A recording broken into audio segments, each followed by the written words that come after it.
Chapter 803. Originally, there were many humans in this singularity. For some reason, the Lionheart King, who seemed to be a fake demon, was cruel and heartless. The Lionheart King, who defeated the Lionheart King, wantonly slaughtered those who could not be chosen because he chose the pure ones. The Gorilla Knight's slaughter caused the human population to decrease. The Egyptian people in the desert were sent back to their original era by Ramses II. The chosen pure ones were stored in the Holy Tower in the center of the Holy City. It was destroyed by Yemen's lightning and the population decreased again. Currently, it was unlikely that there would be any humans in the wilderness. Even if there were, they would be people who would die of hunger and thirst soon. Of course, it was also possible that they had already died because the human population decreased. In other words, apart from the mountain people gathered in the West Village and the refugees hidden by Lancelot, there was no one else in this singularity. It was still the same sentence. The reason why the burning of humanity could last for a while was not only because of the existence of Chaldea, but also because of the remaining humans in the singularity. With the disappearance of humans, the singularity had completely collapsed, and humanity could no longer be saved. We were tricked by you, Flawless. They were too focused on the enemy in front of them, and neglected the little operations of the enemy behind them. However, the West Village had Abanti, Giliel, and Osriel. Although it was possible that they could not destroy the demon god pillars temporarily because of protecting the villagers, the demon god pillars should not be taken advantage of, so there was no need to worry too much. The most important thing was the refugees hidden by Lancelot. Wuming was afraid that the demon god pillars would also appear there. After sending Gadotzi and the others to the West Village, Wuming's doppelganger gave a simple explanation, and immediately used the teleportation gate to go to the rather secluded place where Lancelot hid the refugees. However, through the doppelganger's information, Wuming's expression was very ugly. The demon god pillars had also appeared there. Moreover, it seemed that the people there were used as sacrifices to summon them.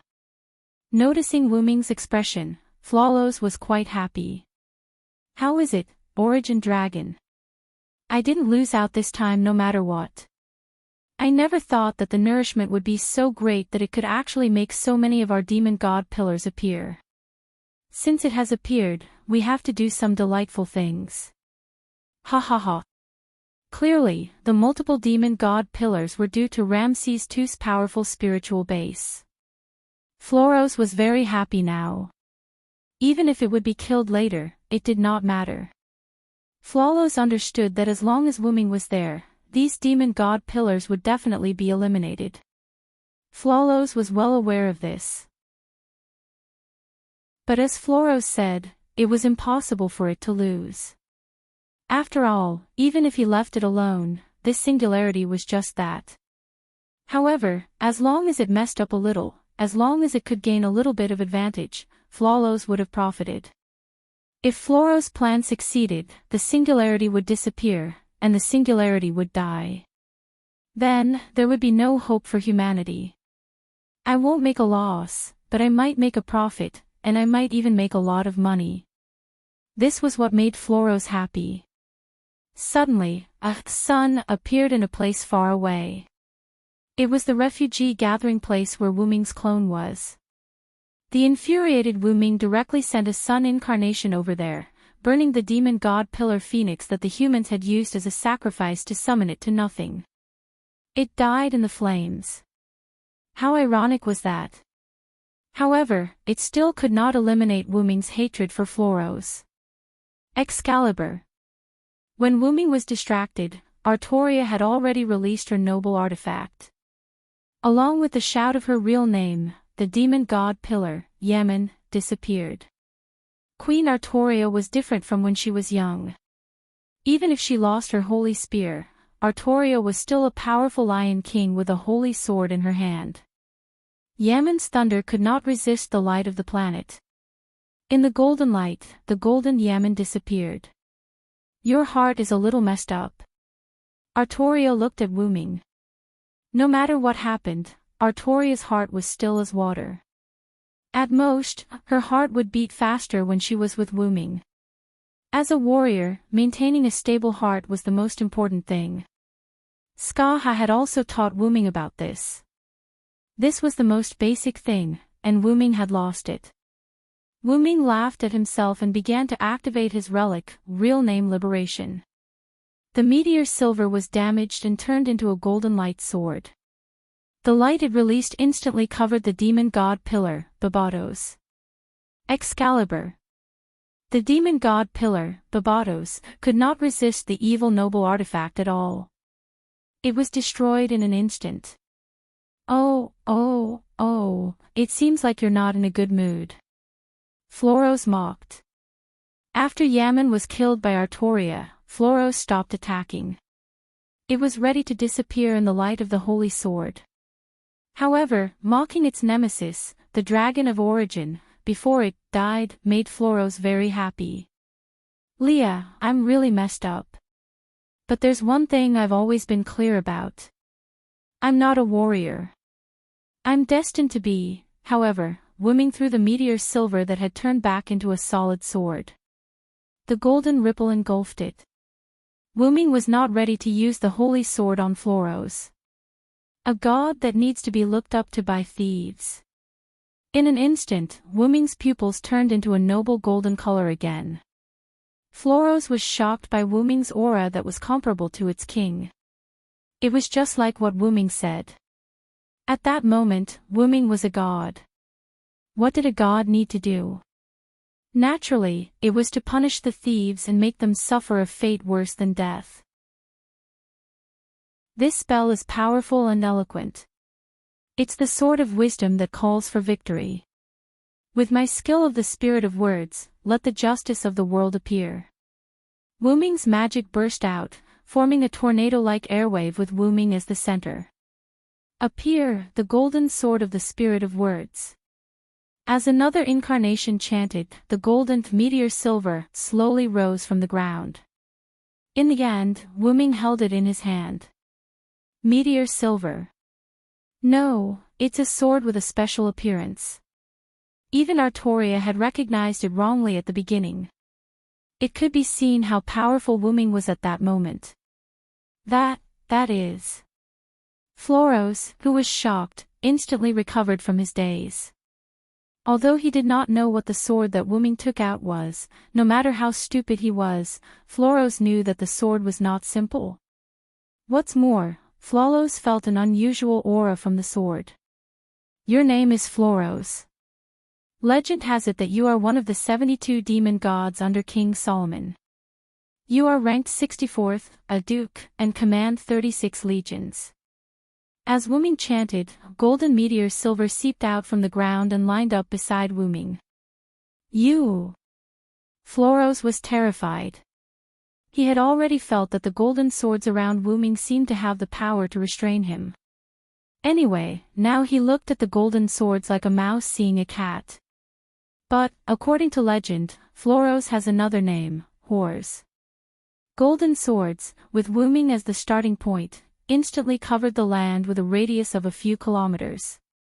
Even the golden swords in the sky were not spared. The golden swords were densely packed and seemed to be randomly arranged in the air. Inherent enchantment. Floros recognized this move. Although it looked like it was surrounded by golden swords, at that moment, he, Wu Ming, and Artoria had already arrived in another space. No matter if it is Floros or Whores, there are only differences in the translation during the transmission. The two of them are actually the same person. They are both demon gods from hell. The golden swords in the sky all turned their direction, and the tip of the swords pointed at the demon god pillar, Floros. It is said that Floros has two forms. One is a leopard, and the other is a human. When he is in his human form, his eyes are like flames. The golden swords on the ground also moved. They treated the ground as nothing, and the tip of the golden swords on the ground all pointed at Floros. Bastard! Floros roared in anger. Countless black fog and heat rays spread out from Floros's pillar at an extremely fast speed. He felt that if he did not take action to resist, then he would be finished. The sixth sense of a demon god told Floros that the consequences of being stabbed by these golden swords might be more serious than being sent away by the holy sword. He might die. Or maybe, he would rather die. Chapter 804. Wuming did not use this avatar often. After all, if the opponent was not a god, this avatar was basically useless. However, as the avatar soaked in the root and evolved, Wuming used it as his trump card. Wuming's third avatar warrior retained the foundation of the Sword of Spirit Speech. It greatly strengthened the Sword of Spirit Speech to the point where he could activate it even if he did not fully understand the opponent. Of course, he needed to know some information before he could activate it. He could not seal the enemy just because he knew the enemy's name. That would be too crazy. However, it might work in the future. After all, Wuming's 12 avatars had been evolving. I wonder if it would work on Gydia. Last time when he faced Gydia, other than the ability of his main body, his other abilities did not work on Gydia. Wuming guessed that it might be because of the black mud. Forget it. I'll think about it when the time comes. Wuming shook his head silently. After all, it was better to deal with the matter at hand first. Other than not needing to fully understand the enemy's information, this warrior avatar retained the ability to cut the divinity and seal the opponent's ability. He also gained a powerful ability in the aspect of cutting. For example, he could cut Floros out from the concept of the 72 demon god pillars. Wuming waved his hand and countless Sword of Spirit Speech pierced through Floros' attack and stabbed into the body of the demon god pillar. Ugh! This is, when the golden sword stabbed into Floros' body, Floros could clearly feel that his abilities were disappearing one by one. Even the divinity that belonged to the demon god was gradually being stripped away. The connection between him and the other demon god pillars and the 72 demon god pillars was also gradually being cut off. Damn it! Root Dragon. As his abilities were sealed, the demon mist released from Floros' body and the heat rays from the countless eyes disappeared like an illusory smoke. My power! What have you done? Floros found that the power it had lost did not seem to disappear. It was as if it had never existed in the first place. It could no longer feel any of its power. Even the body of the demon god pillar was about to dissipate in Floros' eyes. Of course, Floros' feeling was real. All of Floros' power was sealed in the golden sword. The golden sword was similar to the Prometheus slate, which could steal the enemy's authority. It was a different method but the same effect. However, Wuming's golden sword could only seal the enemy's power into the sword. It could not be used. If he removed the golden sword, the seal would be removed as well. What Wuming wanted to do was to seal the entire concept of Floros, which had already broken away from the 72 demon god pillars, into the golden sword. He wanted it to live a life worse than death and to live forever. No. No. No. I am the great devil god, the king's most perfect subordinate. How is this possible? Following Floros' final words, the demon god pillar disappeared. The golden meteor silver in Wuming's hand was now filled with black runes. That was the entire concept of Floros. It was all sealed in the golden sword by Wuming. It's over, Wuming said emotionlessly. At that moment, Wuming's heart had also calmed down. Just like what Artoria said, Wuming's heart was in a mess. However, Wuming did not feel that there was anything wrong with it. Firstly, compared to the warrior, he was more like a god. Wuming, who had gradually gotten used to his original form, understood that he had already embarked on the path of becoming a god. In the future, he might be able to kill his enemies with a slap of his claws. Therefore, the warrior had already distanced himself from Wuming.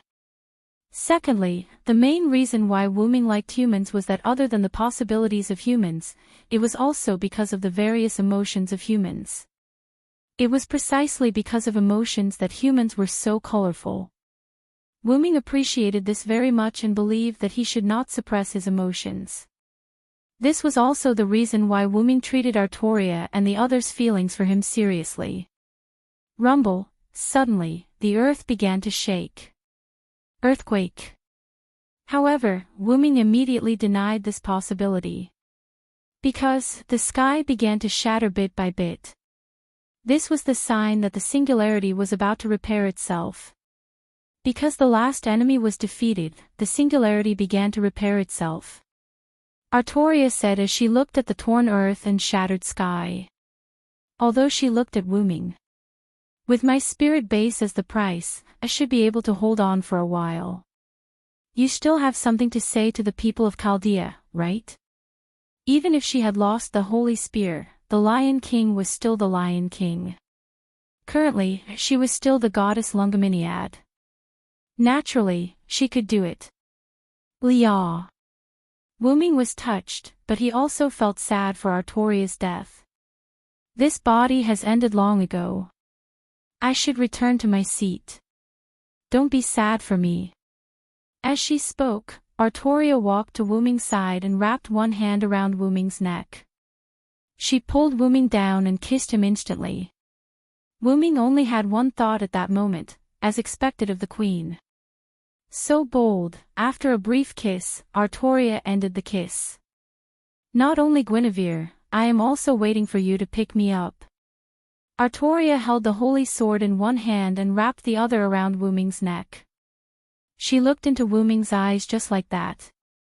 Wuming hugged Artoria back and rested his forehead on hers. Yes, my king.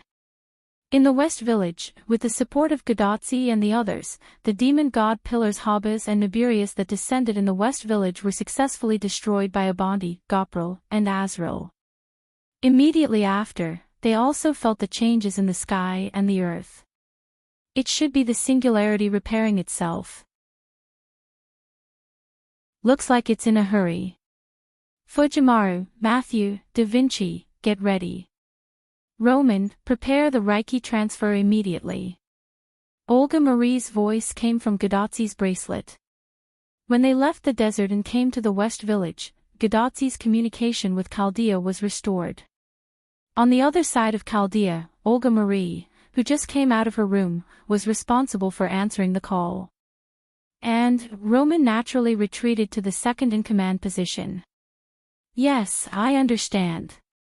Roman's weak voice came from Gadotsi's bracelet. So, Senior Villo has taken care of the enemy over there. Matthew was overjoyed. I knew Assassin would not disappoint us.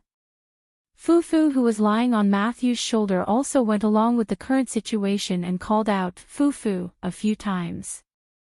Are you guys leaving? Cursed Risthausen, who was resting on the ground, stood up. Chapter 805. Not only cursed Risthausen, but the other few servants also changed from sitting on the ground to rest to a standing posture. After all, their friends were about to leave, so they should stand up and express their politeness. And the reason why they called the servants few was that they had no choice. Although they were the most supportive, their opponents were the demon god pillars after all, which was already a calamity for them. Arash and Bayface Hassan had already been sacrificed. Arash chose to self-destruct his noble artifact, instantly injuring the demon god pillar Hoppus. 100 Faces Hassan, on the other hand, was engulfed by the demon god pillar Nibirius heat ray in order to save Quiet Hassan. Tang Sanzang and Fujiwara had already been sacrificed before Gadotsi and the others came. However, because of Tang Sanzang and Fujiwara's sacrifice, the villagers here were all fine. They were all covered and retreated to the west. After all, Abanti, Giliol, and Osriel did not value humans very much. Coupled with the frequent attacks of the two demon god pillars, even if it was Wuming's order, they could not and did not want to completely protect the villagers. Therefore, other than Gadotzi, Matthew, and Da Vinci who belonged to Chaldea, the remaining servants were Cursed Wrist Hassan, Quiet Hassan, Lancelot, and Guinevere. However, because they were servants, they were not really dead. Therefore, everyone was not too sad. They just lamented that they could not walk to the end together. Fortunately, it's all over. Lancelot, who was standing behind Matthew, used Alandet to support his body. He was covered in blood and gasping for breath. He had suffered a lot of injuries in the desert before. After coming here, in order to protect Guinevere and Matthew, he was indirectly targeted by the demon god pillars. He was seriously injured. Although he did not leave, he was almost done. It was a miracle that Lancelot did not leave. This might be love. Lancelot, are you okay? After all, he was the one who risked his life to save him. Guinevere thought that he had to show some concern even if it was just for show. Your Highness, it's good that you are fine. As long as Guinevere was fine, Lancelot was relieved. I'm fine. Sir Lancelot, you should pay attention to your injuries. After all, from Guinevere's point of view, Lancelot was no longer severely injured. He was as good as dead. Dad, don't move around. You're hurt too badly. Matthew noticed that Lancelot had stood up and immediately pressed him down to sit down. Ugh. Lancelot felt a mouthful of blood rise to his throat, but he swallowed it back down. He was agitated by Matthew calling him, Dad, I'm fine. Ah, my dear daughter, Star. As long as his daughter, Matthew, was fine, Lancelot could die without regrets. Speaking of which, the singularity doesn't seem to be shaking anymore. What Gadotzi meant was that the singularity's self-healing seemed to have stopped. Something must have happened in the villa. Da Vinci looked in the direction of the desert. At this moment, a pillar of light appeared at the location of the great temple complex. What is that? Gadotzi was shocked. Did a new enemy appear? The detection shows that the pillar of light is temporarily supporting the singularity, but don't worry, the detection also shows that the pillar of light won't last long. Olga Mary's voice came from Gadotzi's bracelet. That's my king, Lancelot suddenly said. Ha! The Lion King. Matthew was stunned. Maybe it has something to do with the villa. Guinevere guessed. Lancelot looked at Guinevere, who was unusually happy when talking about the villa, and felt a little strange. But then, Lancelot shook his head. He just needed to watch from afar. After all, he already had such a lovely daughter. Lancelot looked at Matthew with a relieved expression. However, Mashu didn't notice it and ran away quickly. Senior Villo, are you okay? Matthew, along with Gadotzi and Guinevere, quickly went to Wuming, who suddenly used the portal to come here. Gotcha. Wuming seemed to hear the sound of something breaking from Lancelot's side and looked curiously. But other than a heavily injured man who was about to die, nothing else broke. Minister Lancelot, let me treat your injuries first. After all, since he saw Lancelot, it was better to heal him first. After all, he looked pale and heartbroken. It seemed that his injury was very serious and he might be sent back to the Martyr's Palace in the next second. No need, Sir Villo. It's over anyway. Even if you heal me, I will disappear afterward. Lancelot smiled.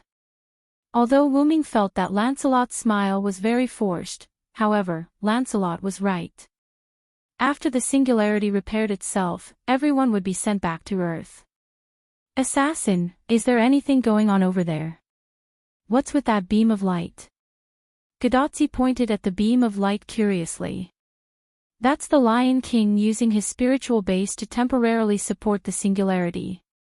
I have something to tell you, Wuming replied. Wuming came in front of everyone and looked around. The West Village basically didn't look like a village. If it weren't for the wood and wreckage of the houses, it would be impossible to recognize that it used to be a village. And the number of servants was so small. Wu Ming was quite emotional. It seems that you guys have worked hard too. But that was the right thing to do. After all, cutting down the demon god pillars like cutting melons and vegetables could only happen to people like him and Artoria. Lancelot was seriously injured and was about to die. Although Quiet Hassan seemed to be fine, his breath was also very weak. Matthew and Gadotzi were also in a mess. It seemed that only Guinevere was okay. Yes, there was also Fufu, the little guy, who could still maintain his beautiful fur after the battle. It was worthy of being the fourth beast. As for the others who were missing, there was no doubt that they had all left. Seeing Wu Ming staring at Fo, who was hiding behind her neck and shivering, Ma Shu suddenly realized what was going on and explained. Villo Sr., Fufu disappeared after coming to the West Village with us. I just found it in the village when I came back. To be precise, Fufu ran over by itself. After looking at Fufu a little, Wu Ming no longer cared about it. Wu Ming began to talk about the main topic. Tachika, Matthew, the last singularity you are going to is the Mesopotamia region around 2600 BC, which is the Mesopotamia region in Western Asia.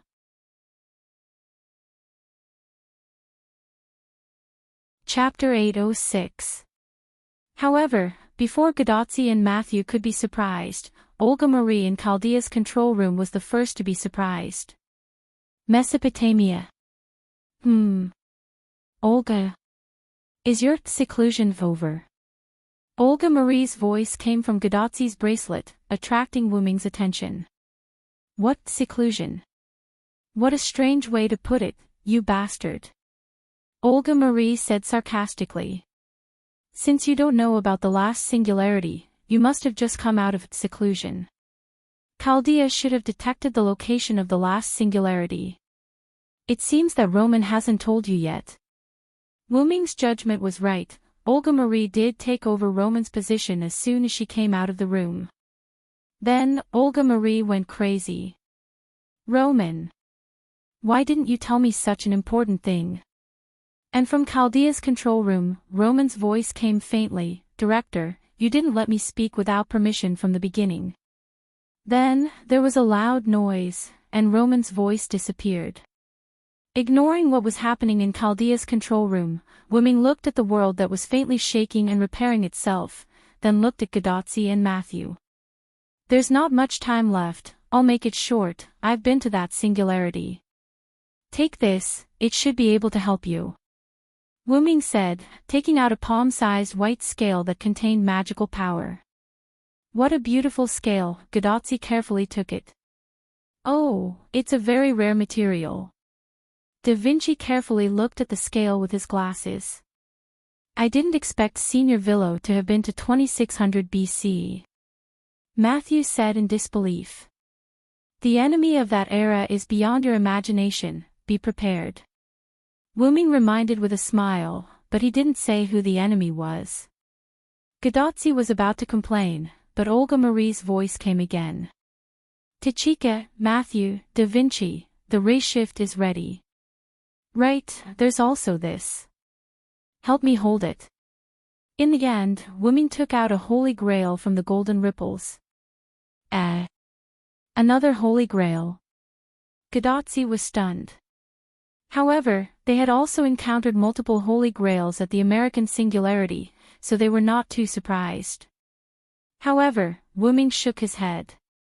This isn't the Holy Grail, it's just a sealed vessel in the style of the Holy Grail. And the one sealed inside was naturally Floros. I have sealed the concept of the demon god pillar Floros into this container. However, it is not easy for me to carry it around, so I hope that it can be handed over to Chaldea for safekeeping. Wu Ming hadn't come into contact with the warrior transformation yet. He turned the golden sword that sealed Floros into the shape of a holy grail, hoping to hand it over to Chaldea. Chaldea's own magnetic field could block human combustion. Therefore, with the effect of Chaldea's own magnetic field, even if Wu Ming removed the warrior transformation, the seal of the Holy Grail would not be broken. However, Wuming's words gave Gadotsi and the others a shock. There's a demon god pillar sealed inside. Gadotsi and Matthew were stunned. According to the detection of the instrument, there is indeed something strange inside, but it is not active. Maybe it's the effect of the seal that assassin mentioned. Olga Marie was very calm. Then, from Chaldea's control room came Roman's words, "This thing is too dangerous," and so on. Then, there was another loud sound, and Roman was silent again. Well, this will be taken care of by the genius Da Vinci. Da Vinci took the Holy Grail from Wuming's hand. Wuming nodded. Although Da Vinci looked quite unreliable, he was actually a very reliable existence. Then, Wuming looked at Gadotsi and Matthew. Remember, you can show that scale when you ask for help. And don't forget, the first Hassan promised to help you. Matthew and Gadotsi's eyes lit up. The fact that Wang Hassan did not help at this singularity made Gadotsi complain. It turned out that he had indirectly left the opportunity to help for the next singularity. Senior Villo, will you help us too? Matthew asked curiously. Of course, I just had some matters to attend to, otherwise, I wouldn't have given you this scale. Wuming smiled as if it was a matter of course. Assassin and everyone were leaving. Gadotsi waved her hand and said goodbye to Wuming and the others. Senior Villo, see you at the next singularity, Matthew nodded to Wuming. I may not go to the next singularity. Don't miss a genius like me, Wuming smiled helplessly. Who would miss a guy like you? Whoosh, the light appeared, and the figures of Gadotsi, Matthew, and Da Vinci turned into light spots and disappeared. At the same time, Lancelot, who was immersed in the sadness of his daughter not saying goodbye to him when she left, began to glow. I'm almost at my limit. Lancelot glanced at Guinevere, then looked at Wuming and sighed. I'm counting on you, Master Villo. Although he did not quite understand what Lancelot meant by please, he nodded. The moment Wuming nodded, Lancelot turned into light and disappeared. I'm about to leave too. But don't get me wrong, Cursed Risthausen did not mean that he was leaving, but that he was going to look for the villagers. No matter what, I have to see them again before I disappear. Cursed Risthausen said goodbye to the remaining few and disappeared like an assassin. Master Villo, it's just you and me left, Guinevere smiled happily. However, Wuming looked at quiet Risthausen, who had no sense of presence, and smiled awkwardly. But before Wuming could speak, Guinevere chose to leave. The king should be gone now, so I can't be left behind. I'll go first, Master Villo, don't forget to pick me up, Guinevere finished speaking, then turned into magic particles and dissipated. Rumble, the whole world began to shake violently. It seemed that as Guinevere said, Artoria had left. Finally, quiet Risthausen walked to Wuming and bowed. Master Villo, thank you. Before Wuming could speak, quiet Risthausen also turned into magic particles and dissipated. Really, why don't you all listen to me? With a sigh, Wuming scratched his head helplessly. You won't leave just like that, right?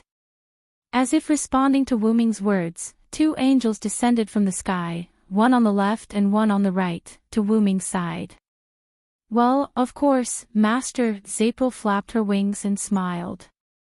As long as you don't give up on us, we will always serve you, Master, Azrael said respectfully. This time, she did not use any fancy words. It's been hard on you all this time. After all, apart from Azrael and Zapril, the other Sky Wings were basically in a berserk state and had not experienced any otherworld's fun. Master, we sisters won't blame you, meow, even in a berserk state, we still had a lot of fun, Azrael and Zapril replied to Wuming one after another. Then, let's leave together, Zapril, Azrael, and Abanti. Although Abanti did not have much of a presence, he had already landed on the ground, right behind Wuming and the other two. Rumble, as the world shook, the whole world began to repair itself, and everything returned to normal.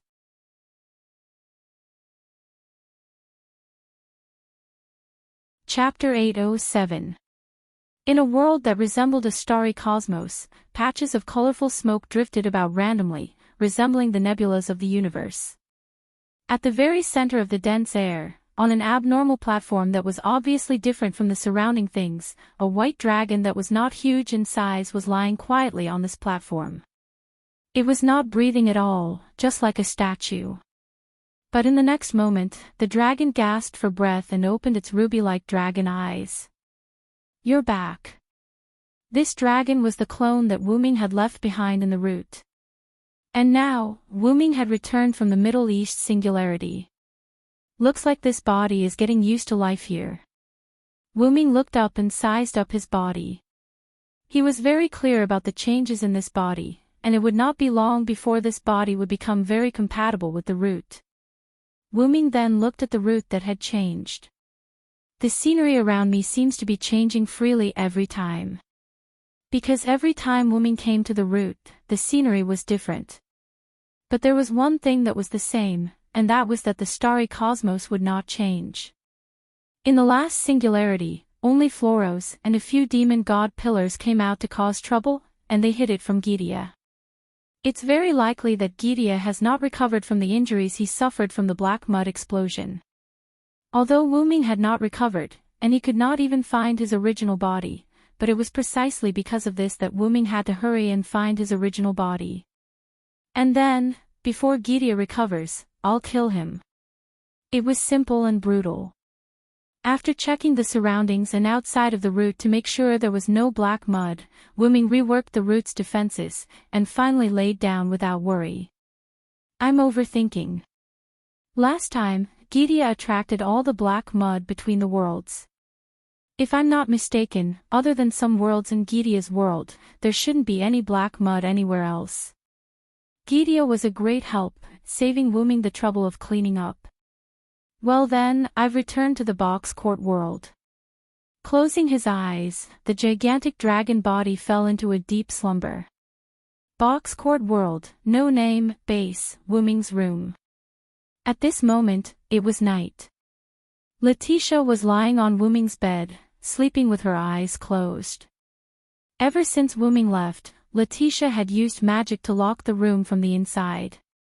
Aside from brute force, no one could enter without Letitia's permission. And because of Wu Ming's instructions, Letitia wouldn't let anyone enter. As for Letitia, she complied with Wu Ming's words and stayed in the room. As for why, it was because Wu Ming needed a catalyst to return, and Letitia was precisely this catalyst. Fortunately, as a non-human, Letitia did not really need food. Otherwise, she would have starved to death if the room was sealed. However, it was boring to stay like this, so Letitia simply began to hibernate, whether it was day or night. Vampires could hibernate.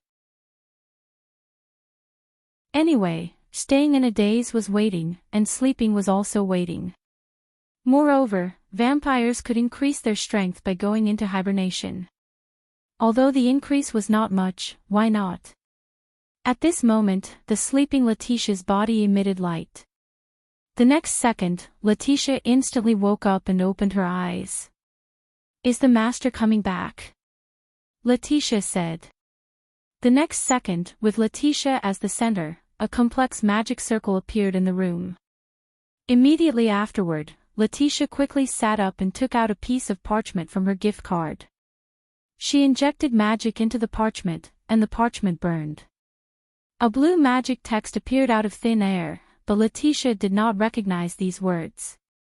If there was a magician present, he might be able to understand it.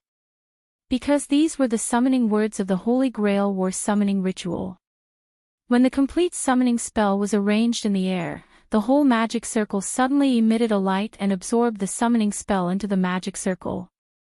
Then, as if it was over, the magic circle that emitted a strong light slowly disappeared. And Letitia felt that she fell into a warm embrace. "I'm back, Letitia." Holding Letitia, Wu Ming smiled slightly. As for Letitia, she changed into a more comfortable position and rubbed her head against Wu Ming's chest. "Welcome back, Master." The sun gradually rose from the sky, and the first ray of sunlight shone through the window and the curtain into the room. The little fox Lily sat up, rubbed her eyes, and yawned. As the little cook of the community, Lily has been used to getting up early. After putting on her clothes and washing up, Lily walked towards No Name's kitchen. At this time, Lily would have already gotten up to prepare food. However, because of the recent increase in the community's funds, the children of the community could eat well, so Lily did not have to get up early to prepare food for the hungry children. So, Lily also slept a little bit longer. It's all thanks to the blessing of the Villo, Lily's tail wagged as she walked to the kitchen door. Then, she smelled a special fragrance.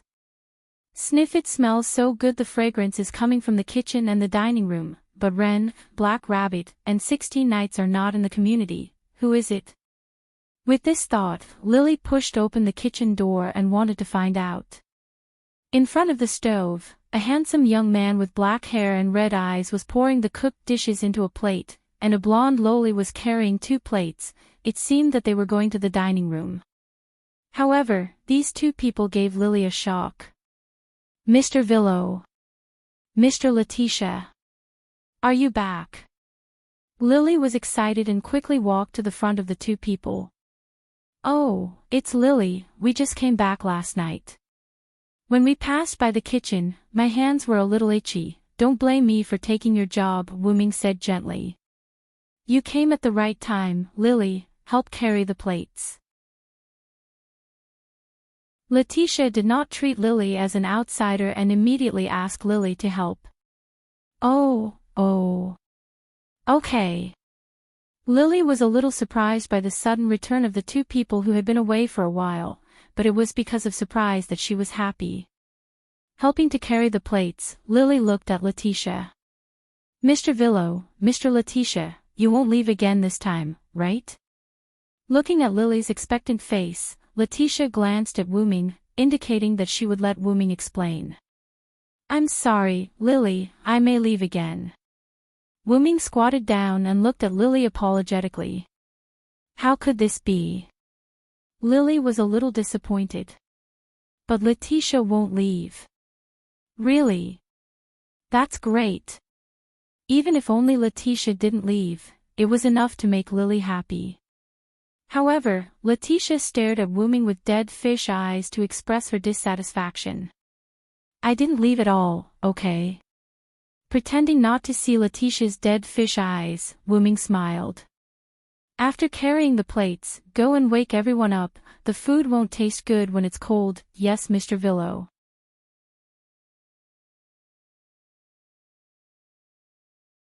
Chapter 808. After having breakfast with the children, Wu Ming, Letitia, and Lily went to the meeting room that was often used to discuss matters. They asked Lily where the others went. Mr. 16 Knights and the others went to the Southern District. Lily told Wu Ming that after Wu Ming left, No Name was invited by the Southern District's Community Alliance, Dragonhorn Griffin Lion, to participate in the upcoming Harvest Festival because of its reliable strength. Because the community had the magic puppets and Lily, there was no need for anyone to stay behind to look after them. Ren, Black Rabbit, 16 Knights, Joyuan Flying Bird, and Kasuga Hibiya all went. How long has it been since they left? After all, he had to figure out how long he had been gone. About 5 or 6 days.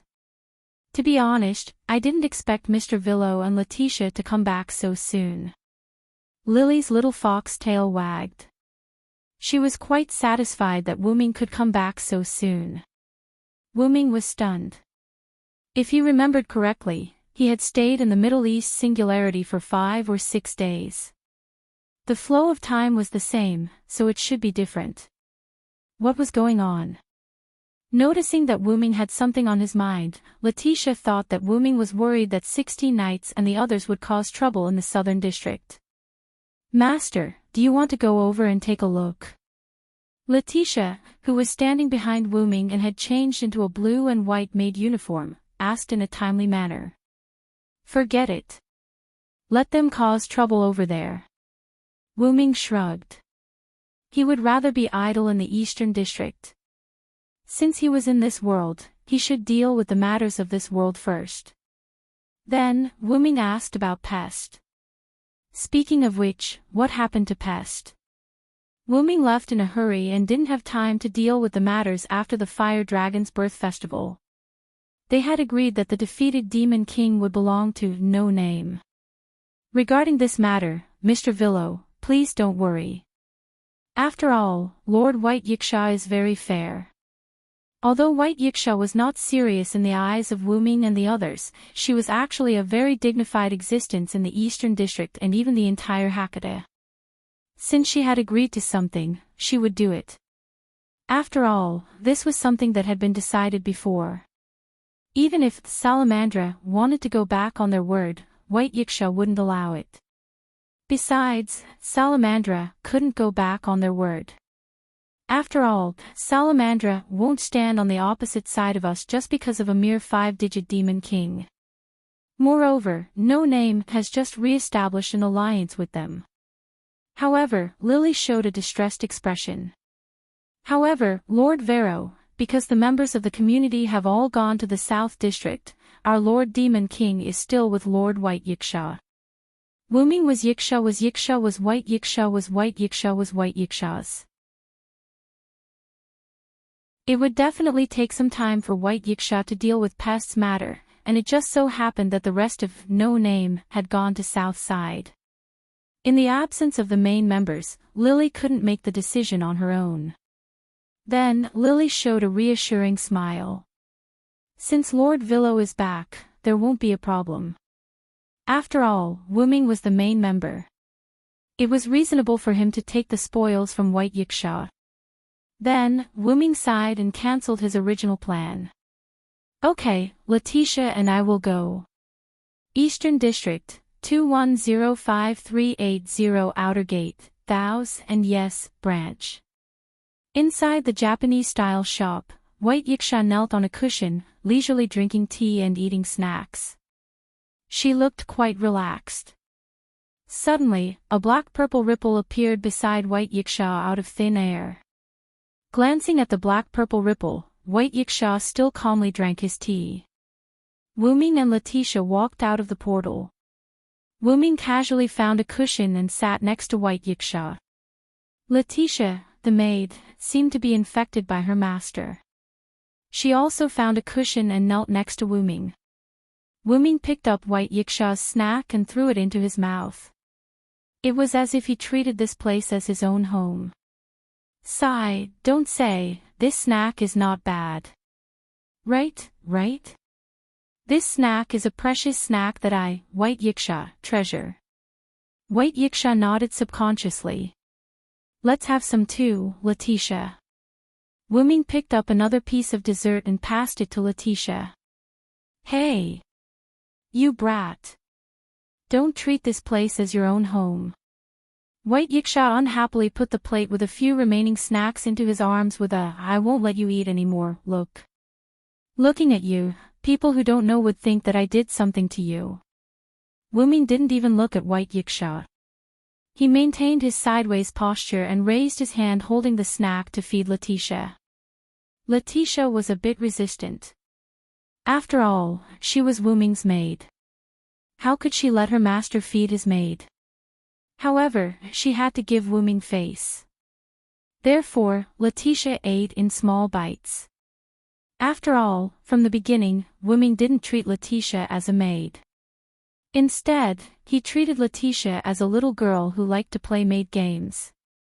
You are quite leisurely and elegant to be intimate with your little maid. Poor Ren and the others are still fighting for the community in the Southern District. White Yiksha quickly finished the few snacks on the plate and said viciously to Wu Ming. Letitia's face turned red.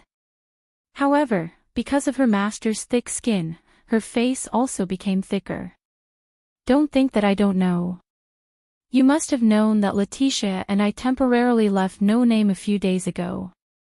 After feeding, Wu Ming patted the snack crumbs on his hand and looked at White Yiksha again. I'm here to take away the spoils of war belonging to our No Name, White Yiksha, MHM. Following Wu Ming's drawn-out MHM, Wu Ming extended his hand at the same time, not at all courteous to White Yiksha. Seeing this, White Yiksha stopped joking with Wu Ming and became serious. Demon King, I've prepared it, but I thought that Ren would take it. You mean Ren's gift, right? Ren Russell had the elf servant. He could perfectly control the spirit race that formed a contract with him, regardless of their spiritual level. But because I'm the only one in No Name at the moment, Lily recommended me. Wu Ming spread his hands helplessly. If he couldn't beat it, he could take it back and give it to Ren. Forget it. In the current situation, even if I give it to Ren, I'm afraid it won't be of much help to No Name. White Yiksha said as he took out his gift card and took out a ring from it. However, Wu Ming was puzzled by White Yiksha's words. What happened? Facing Wu Ming's puzzlement, White Yiksha sighed. Pest's strength was affected and decreased a lot.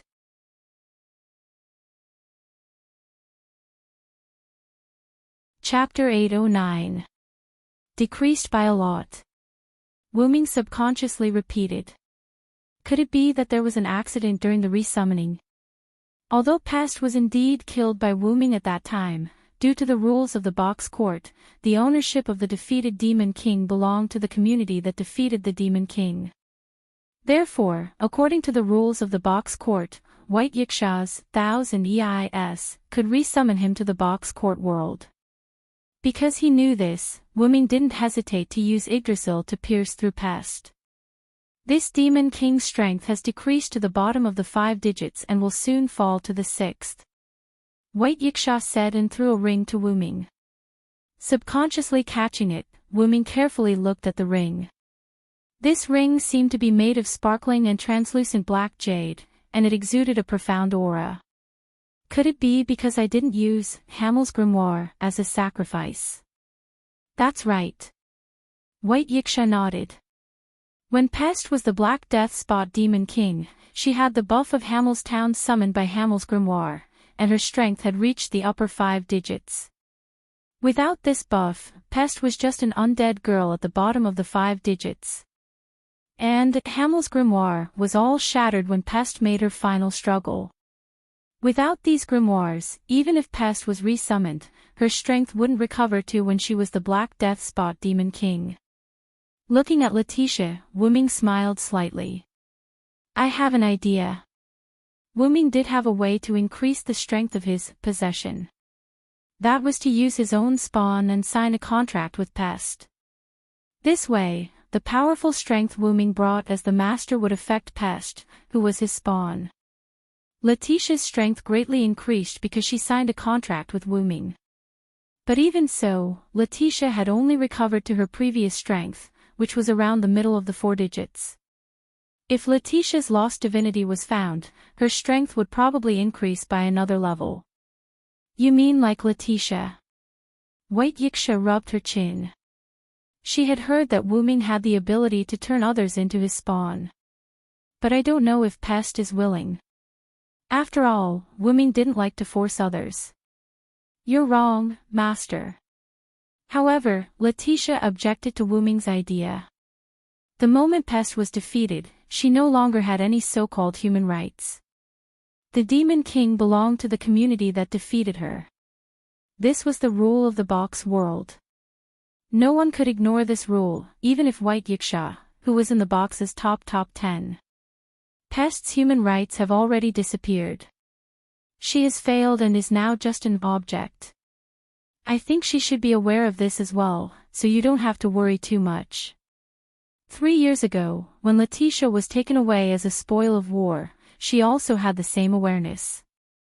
Be that as it may, I, your master, am not a devil. If No Name was in urgent need of a powerhouse, then Wu Ming might force Pest to sign a contract.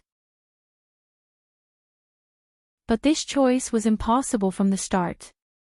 Because with Wu Ming around, No Name didn't need to be in such a hurry.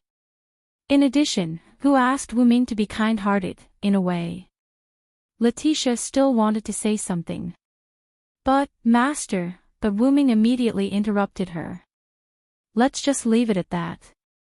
We'll decide after we ask Pest. Letitia showed a helpless expression. But then, Letitia's helpless expression turned into a smile. Because such strength was also the embodiment of her master's charisma. If that's the case, you should leave. I want to rest.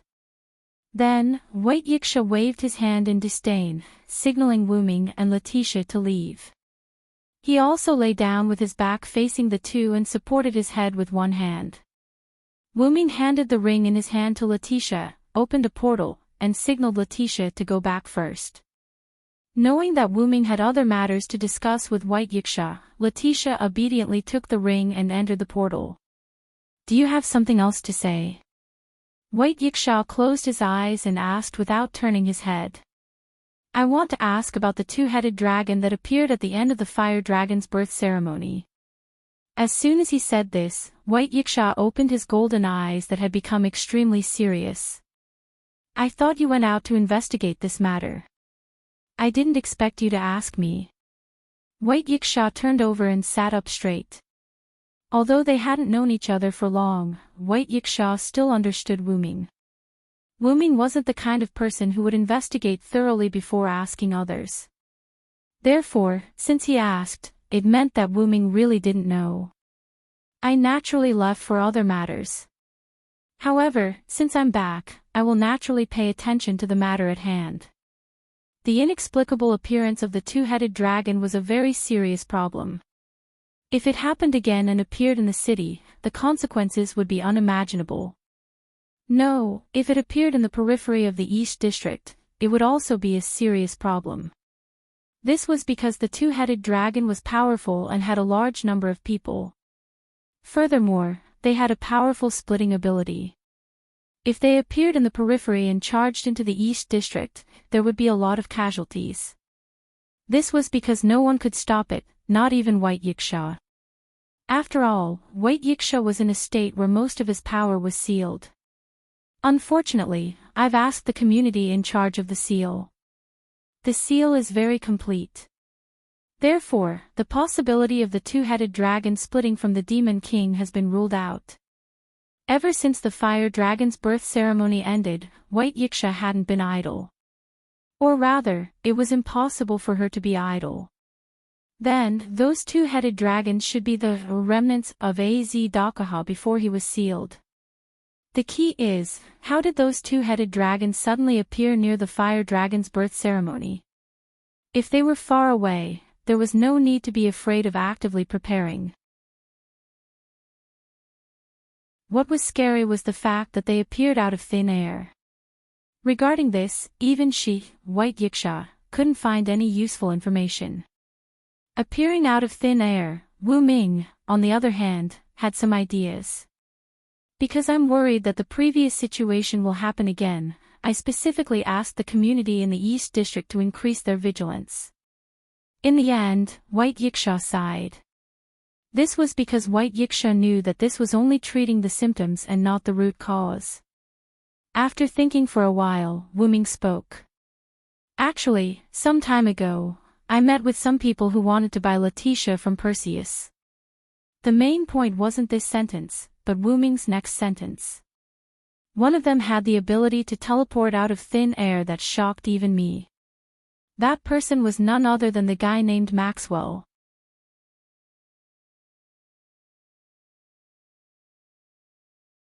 Chapter 8:10. That was a man who called himself Maxwell. He appeared beside me out of thin air. While I was distracted, he teleported away his companion who was suppressed by me. In the end, I fought him. I estimate that he's a 4-digit existence. 4 digits. White Yiksha nodded. A 4-digit existence was already the peak of the lower levels of the box court. Such an existence couldn't be unknown. However, no matter how hard White Yiksha thought, he couldn't figure out who this Maxwell fellow was. Actually, a group of two-headed dragons appeared out of thin air and attacked me. The moment I killed those two-headed dragons, Maxwell rescued his companion, Wuming continued. What? He wasn't surprised by Maxwell's rescue, but by the two-headed dragons. Are you trying to say that the two-headed dragon army at the fire dragon's birth ritual has something to do with that fellow named Maxwell? They had both appeared out of thin air, and the interval between them wasn't long. No one would believe that the fire dragon's birth ritual had nothing to do with Maxwell. A 4-digit existence with the ability to teleport multiple people or objects instantly. It seemed like he had a large number of absolute evil avatars and an organization backing him. If these were looked at separately, they weren't considered dangerous, but if they were gathered together, it was rather dangerous. If that organization did something again, it would cause a serious crisis to the lower levels of the box court, even though it wouldn't exceed what the lower levels of the box court could withstand. This was something White Yiksha, who was a guardian of the box court, didn't wish to see. That Maxwell's companion, do you know their names or abilities? There's an unknown girl who's good at using daggers and has the gift of distance control. There's also a griffin named Glea Griffin, which has a powerful physical ability that far surpasses that of ordinary griffins. Their master is called Your Highness by the girl. Lastly, there's Maxwell. That's all I know. After handing over the information to White Yiksha, he would rely on White Yiksha's abilities to see if he could find any clues about the other party. After all, there was one thing Wu Ming didn't say: the other party knew him. No matter what, his main body definitely had a lot to do with the other party. This was also the main reason why Wu Ming took the initiative to look for White Yiksha. I got it. Next, I'll start searching with the information I have. White Yiksha wasn't confident that he could find the other party. After all, it was too obvious. Whether it was the other party's grace or name, he had never heard of them before. He was either a newcomer to the box or someone who had always been active in the world outside the box. White Yiksha was more inclined to the latter. Then I'll take my leave first. Don't forget to let me know if anything happens. Wu Ming waved his hand and prepared to leave. Lord White Yiksha, something bad has happened. At this moment, a maid named Thousand Eyes suddenly barged in. Seeing that White Yiksha was discussing something with Wu Ming, the maid couldn't help but stop. However, it was obvious that she seemed to have something urgent. Why are you so flustered? Speak slowly. White Yiksha took a sip of tea and motioned for the maid to calm down. Wu Ming, who was about to leave, saw the maid so flustered, but he wasn't in a hurry to leave. He wanted to see if he could help the other party. Not good, Lord White Yiksha. There was an urgent message from the community just now. A large number of magical beasts have appeared around the outer gate of 2105380 and are heading this way. Although the maid had calmed down, there was still a trace of panic. Wu Ming frowned. The outer area of 2105380's outer gate was basically no-names territory. Furthermore, it was a sudden appearance, and it just so happened that he chose the outer door of 2105380. Was he trying to show off his power to no-name? Wu Ming thought so. It's just magical beasts. Let the community at the periphery resist for a while. I'll go take a look. White Yiksha didn't mind and slowly prepared to finish his tea. Although this matter was very strange, the Eastern District's defense wasn't something that could be broken through by some magical beasts. It couldn't be that Maxwell's doing. How could there be such a coincidence? But, Lord White Yiksha, those magical beasts are estimated to be in the 5 digits and that community is. The maid said carefully while looking at Wu Ming. It should be the news from Letitia who had just returned. Pfft, what? White Yiksha, who heard, in the 5 digits, spat out a mouthful of tea. No wonder the maid was so flustered. Did Letitia simply say that there was an attack by magical beasts? Wu Ming immediately asked the maid. Because the two-headed dragon was the clone of Az Dakaha, one of the oldest demon king humans in the final trial, in order to prevent people from panicking, other than some of the higher-ups of Salamandra, No Name, and This and Yes who knew the inside story, news about the two-headed dragon was blocked. Therefore, even if there were rumors in the outside world, it was only a backup plan brought by the Demon King who attacked the Fire Dragon's birth ceremony. It didn't attract attention or panic. Yes. The maid nodded. As expected of a former box court knight, it looked like Letitia was also trying her best to block the news. After all, it was definitely the clone of a Demon King. It was a little too much for the citizens of the box court. Then, Wu Ming and White Yiksha looked at each other. Their eyes were filled with solemnity. Previously, they were still discussing what to do if someone used the two-headed dragon to attack the Eastern District. Now, it was here. It was really, speak of the devil. At the same time, Wu Ming and White Yiksha also felt the tremors of the earth from the two-headed dragon. How many two-headed dragons did it take to cause such a magnitude of earthquake? Without further ado, Wu Ming immediately opened the teleportation door. Let's go, White Yiksha.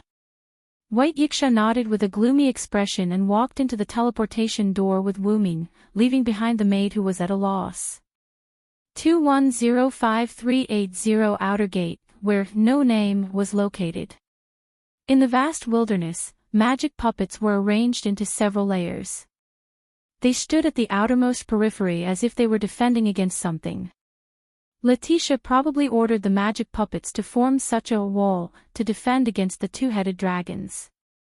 The children of No Name were nowhere to be seen. Wu Ming used his spiritual power to probe and found that the children were in No Name's house. Letitia was beside the children, comforting them. Not far away, a large group of white figures was rapidly advancing. It was the white two-headed dragons on all fours. There are actually so many clones of human evil. White Yiksha's originally gloomy expression became even gloomier. Moreover, the number this time far exceeded the number of two-headed dragons that appeared during the Fire Dragon's birth ceremony. Relying on the current White Yiksha, it was impossible for him to eliminate so many two-headed dragons in an instant. If he couldn't completely eliminate them and one of them broke into the outer gate, it would be a catastrophe for 2105-380 Outer Gate. If he wanted to get rid of them in one go, White Yiksha might not be able to continue staying at the lower level of the box court. However, the other communities aside, No Name, which was at the outermost periphery, was the first to bear the brunt. Therefore, let me do it this time, White Yiksha. Wu Ming's eyes were filled with anger. Without a doubt, the other party was targeting No Name this time. The other party probably knew that No Name's main force was not in the community, so he dared to do whatever he wanted. However, the other party did not expect that Wu Ming had already returned.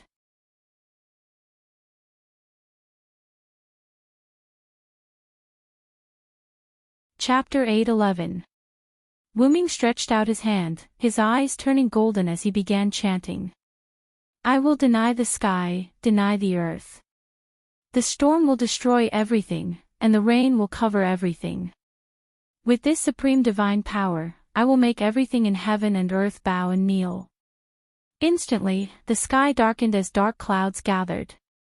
The cold wind was biting cold. It seemed slow, but it quickly condensed into a tornado that descended from the sky. This is... The sharp-eyed White Yiksha could tell at a glance that the ability Wu Ming used came from God. Whoosh whoosh whoosh, the storm landed in the middle of the twin-headed dragons. Many twin-headed dragons were swept up and flew into the tornado. In the blink of an eye, they were crushed. They couldn't even scream. The fresh blood produced by the crushed twin-headed dragons turned into new twin-headed dragons, but these new twin-headed dragons were instantly crushed again. Then, new twin-headed dragons were born and crushed again until they couldn't split anymore. However, because he had to be wary of his surroundings, Wu Ming didn't use much strength in the tornado he controlled. The tornado was small and its suction was weak. It only sucked in the twin-headed dragons in the middle. As expected, I can't let go at all here. White Yiksha naturally understood Wu Ming's concerns. If she were to do it, she might not be as good as Wu Ming. Don't you have that inherent barrier? Can't you transfer them all over at once? White Yiksha still remembered that at the end of the fire dragon's birth ceremony, it was Wu who transferred a large group of twin-headed dragons into the inherent barrier. In the end, White Yiksha used Sun sovereignty to finish off those twin-headed dragons in one go. There's no need to go through so much trouble. As Wuming spoke, his golden eyes were still open as he stretched out his other hand. God says, humans are sinful. God says, humans need to be purified. Thus, I will send the monstrous flood to my body. In the name of the Supreme King, I will bestow the world with equal liberation. After another chant, a stream of water came out of nowhere and floated around the two-headed dragons, forming a thick circular wall of water. The two-headed dragons were at a loss, and they were tightly encircled. It's not over yet. Wuming shouted, and the hand he stretched out behind him instantly clenched into a fist. Instantly, the ring-shaped water flow seemed to shrink, pushing the two-headed dragons towards the center. The two-headed dragons began to attack the water wall in an attempt to rush out, but the moment they came into contact with the water wall, they were sucked in. As if the internal and external pressure were different, the two-headed dragon that was sucked into the water wall was also torn apart, and the two-headed dragon was forced to retreat towards the center. However, the center wasn't a good place either. Unknowingly, the tornado had suddenly become stronger. Together with the circular wall of water, the two-headed dragon that was gradually approaching the center was completely engulfed by the tornado. Wuming placed his palms together, and the circular wall of water attached itself to the tornado.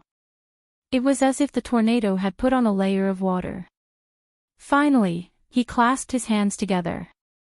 The water merged into the tornado, forming a magnificent waterspout.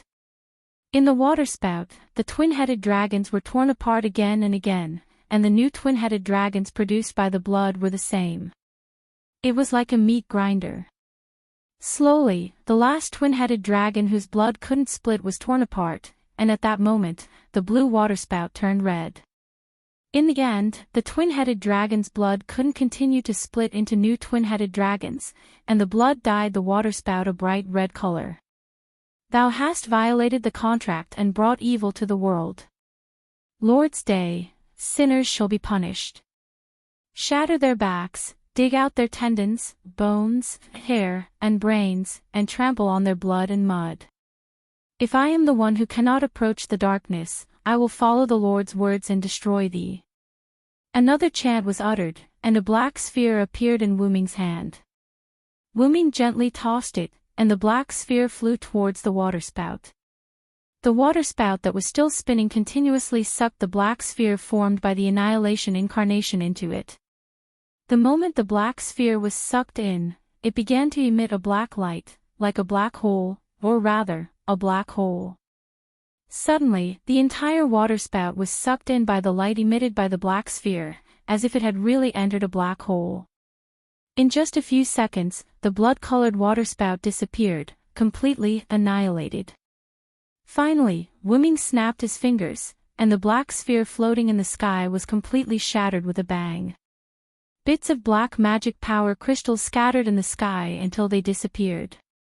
The crisis that threatened No Name and even the East Borough was resolved. The entire process took less than 3 minutes. After that, seeing that the crisis was resolved, White Yiksha didn't compliment Wuming and quickly left. I'm going to contact the rulers of the other regions and have a good discussion about this incident. It seemed that the threat to the East Borough this time made White Yiksha unable to sit still. She was worried that it would affect the entire box court. Wuming, on the other hand, said that he had to return to No Name to check on the children's situation. As expected of Master, you easily destroyed the avatar of absolute evil. Letitia was the first to welcome him. In the face of Letitia's compliment, Wuming didn't mind. Are the children all right? From the traces on No Name's land, it could be seen that the children were renovating the land at that time. Perhaps they were preparing for the crops that 16th Night and the others brought back. They're fine. Lily and I have been comforting the children. Even though the crisis was resolved, Letitia didn't let the children out. Instead, she continued to stay in the house and rest for a while. They've all grown up and didn't panic. They're sensible and obedient. Letitia revealed a motherly expression. Your motherly expression really shouldn't appear on your lowly face. Wuming pulled Letitia's little face, causing Letitia to look at Wuming in dissatisfaction. Even if it's master, if you play with me wantonly, I'll still be angry. However, when Wuming stopped pulling and changed to touching her cheek, Letitia still rubbed against him in enjoyment. At the very least, you have to ask for my permission. This made Wuming not know whether to laugh or cry. What's with your arrogant tone? And don't forget, Letitia belongs to me. She has no human rights. The phrase, no human rights, was something that Letitia had said to Pest not long ago. In the end, Wuming used it to describe Letitia. Master, you're so annoying. Letitia curled her lips expressionlessly. However, in Wuming's eyes, it was quite cute. Anyway, she didn't realize it. After playing with Letitia for a while, Wuming became serious. Get ready, Letitia. Facing Letitia's doubtful gaze, Wuming explained. This attack isn't targeted at No Name, but the entire East District. No Name is just incidental. Wuming turned to look at the horizon. I'm safe here, but what if the same thing happens to other districts? Letitia's eyes suddenly shrank. Master, you mean, this is an attack targeting the entire district?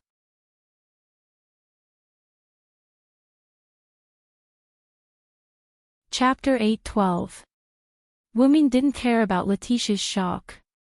It does seem that way. But Wuming's answer made Letitia, who wasn't stupid, realize that there was more to it than meets the eye. Master, you mean, these attacks are only on the surface? Letitia's expression became serious. If the attacks that affected the entire box were only on the surface, then what was hidden underneath the surface, how shocking would it be? At least that's what I think. Then, Wuming looked at the magic puppet that was still standing in the distance. I'm going to fix No Name's defense. Letitia, go rest for a while. Later, come with me to find White Yiksha. Uncovering this layer of mystery was important, but the safety of No Name was more important. Yes, Master. Letitia nodded. But then, Letitia was stunned. What about Pest?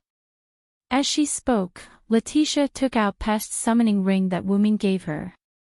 I almost forgot. Lightly touching his chin, Wuming thought about how to deal with Pest.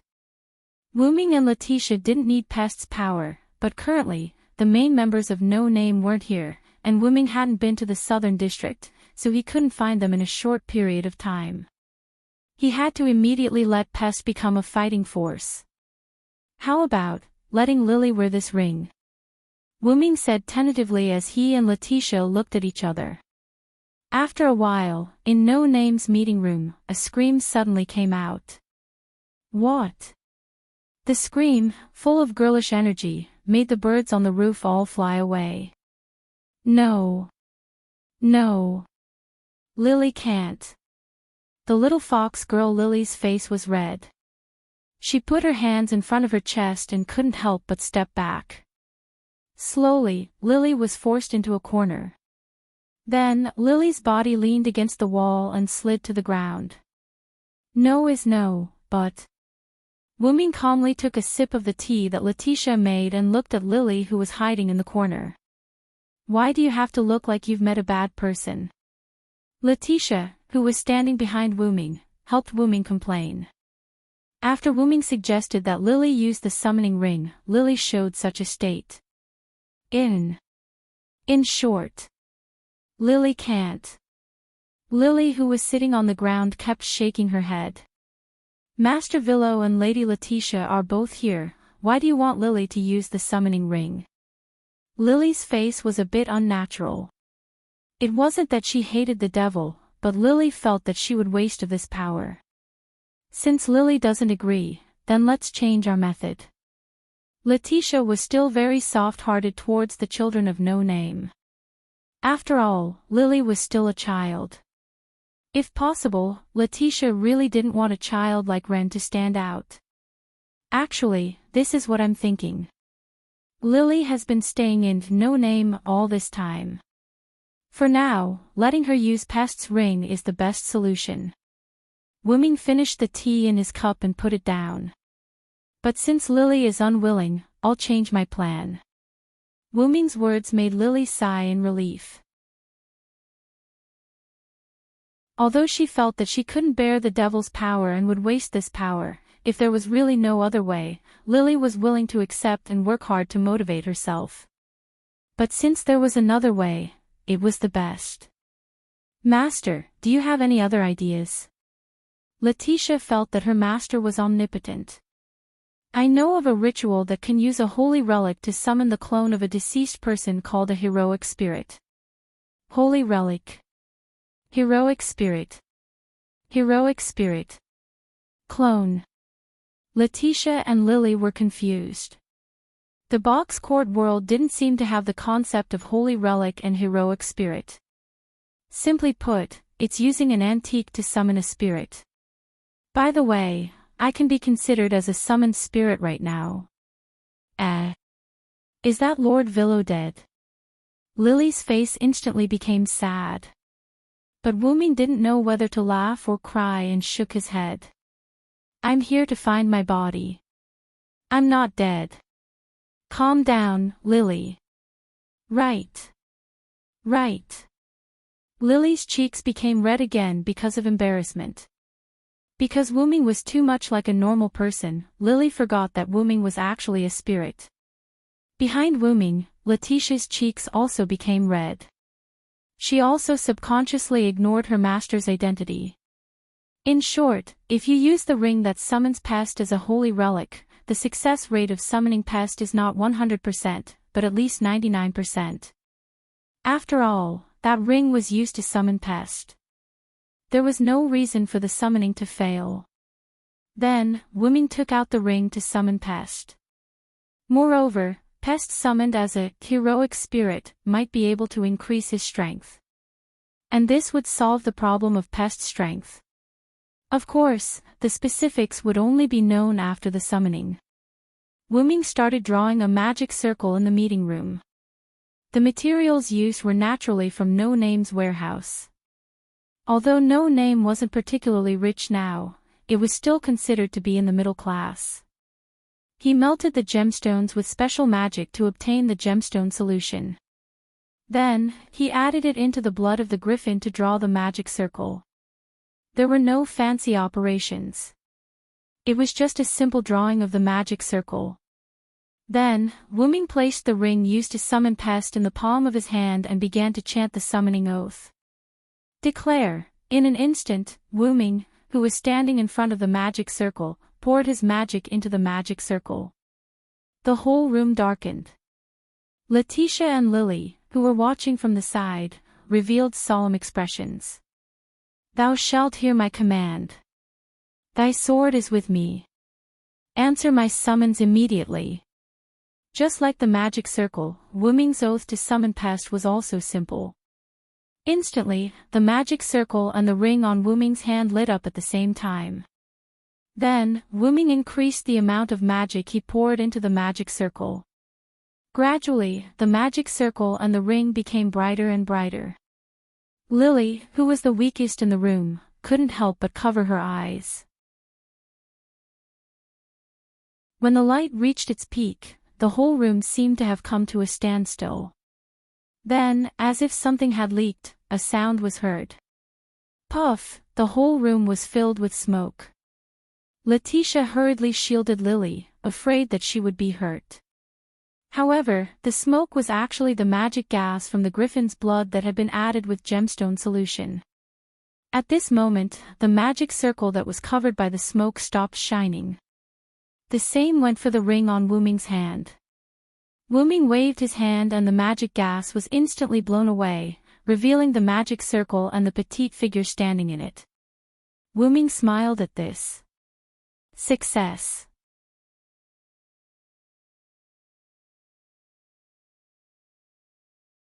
Chapter 8:13.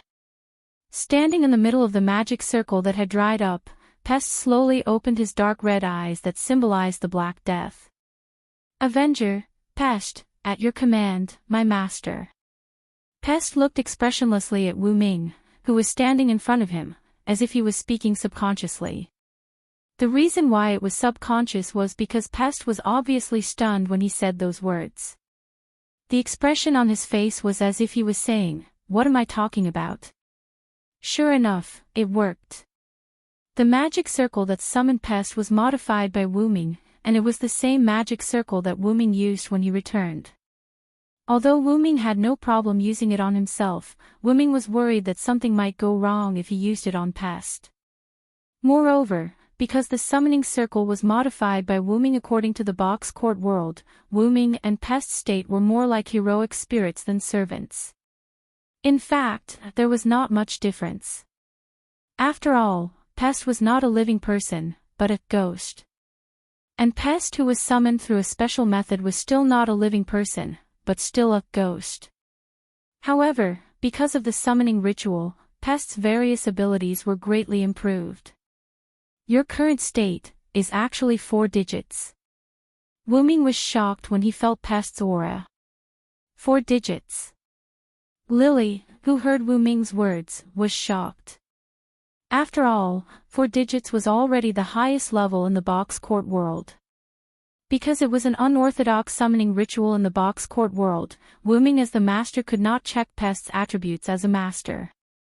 However, it was still possible for Wu Ming to check the number of people without any concealment through their aura. Master, didn't you say that Pest's strength might increase because of the ceremony? Letitia could also sense Pest's level. She was also a 4-digit number, so she could also sense Pest's level. Although that's true, this increase is too exaggerated. Wu Ming was quite puzzled. From 5 digits to 6 digits, it rose all the way to 4 digits.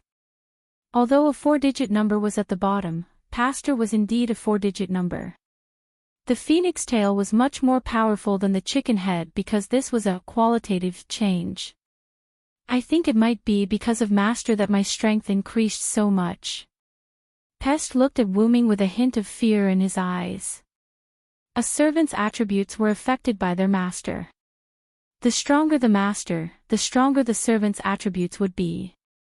Pest was indeed summoned as a servant, but it was not because of the extra power that Pest gained from being a servant, but because Wu Ming had established a master-servant relationship with Pest. Although Wu Ming might not be aware of this, Pest had a very deep impact on him. Originally, Wordless had only given Pest the impression that he was an expert who could defeat him.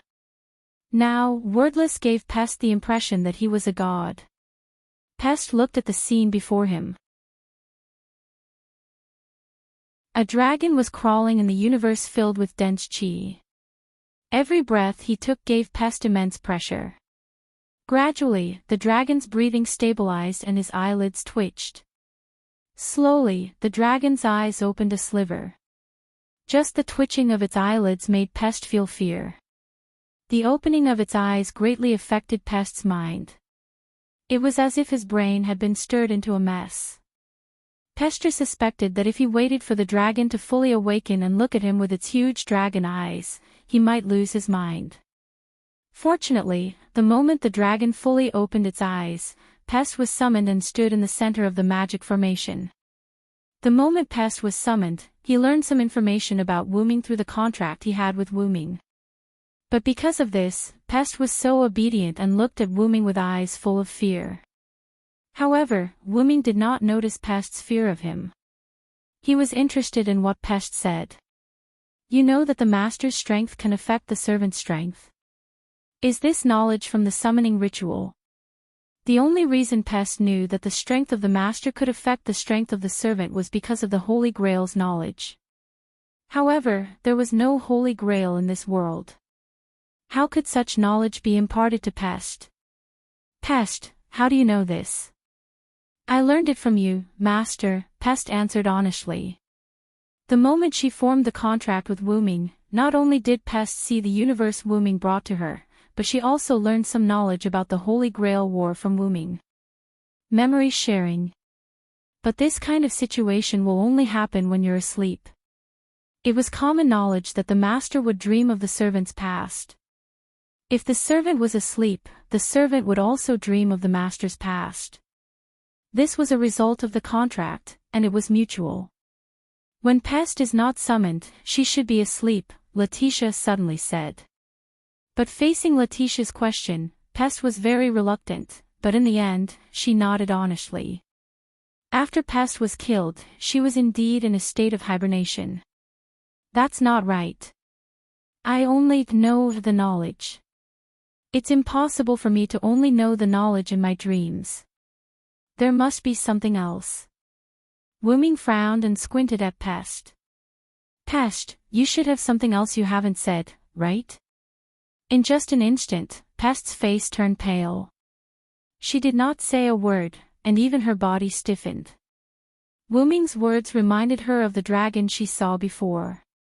The way Wuming squinted his eyes was very similar to the dragon. Pest was once again sure that Wuming was the mysterious dragon. Master, Pest seems to be frightened by you. Letitia poked Wuming's back. That seems to be the case. Wuming naturally saw Pest's pale face and stiff body. Is it because I look so scary? He could not help but touch his face. No matter how he touched it, it was still a handsome face. How could he scare Pest? Forget it. We'll talk about it when you feel like it. Wuming shrugged. Although he did not know the reason, it was not a bad thing for the current situation. That's it for now. Pest, stay in No Name and get used to your power. But remember, do not attack your companions. I got it. Pest nodded. His stiff body and pale face were no longer as pale as before. Even if she had 10 times the courage, she would not dare to do anything. After all, Wuming's influence on her was too deep.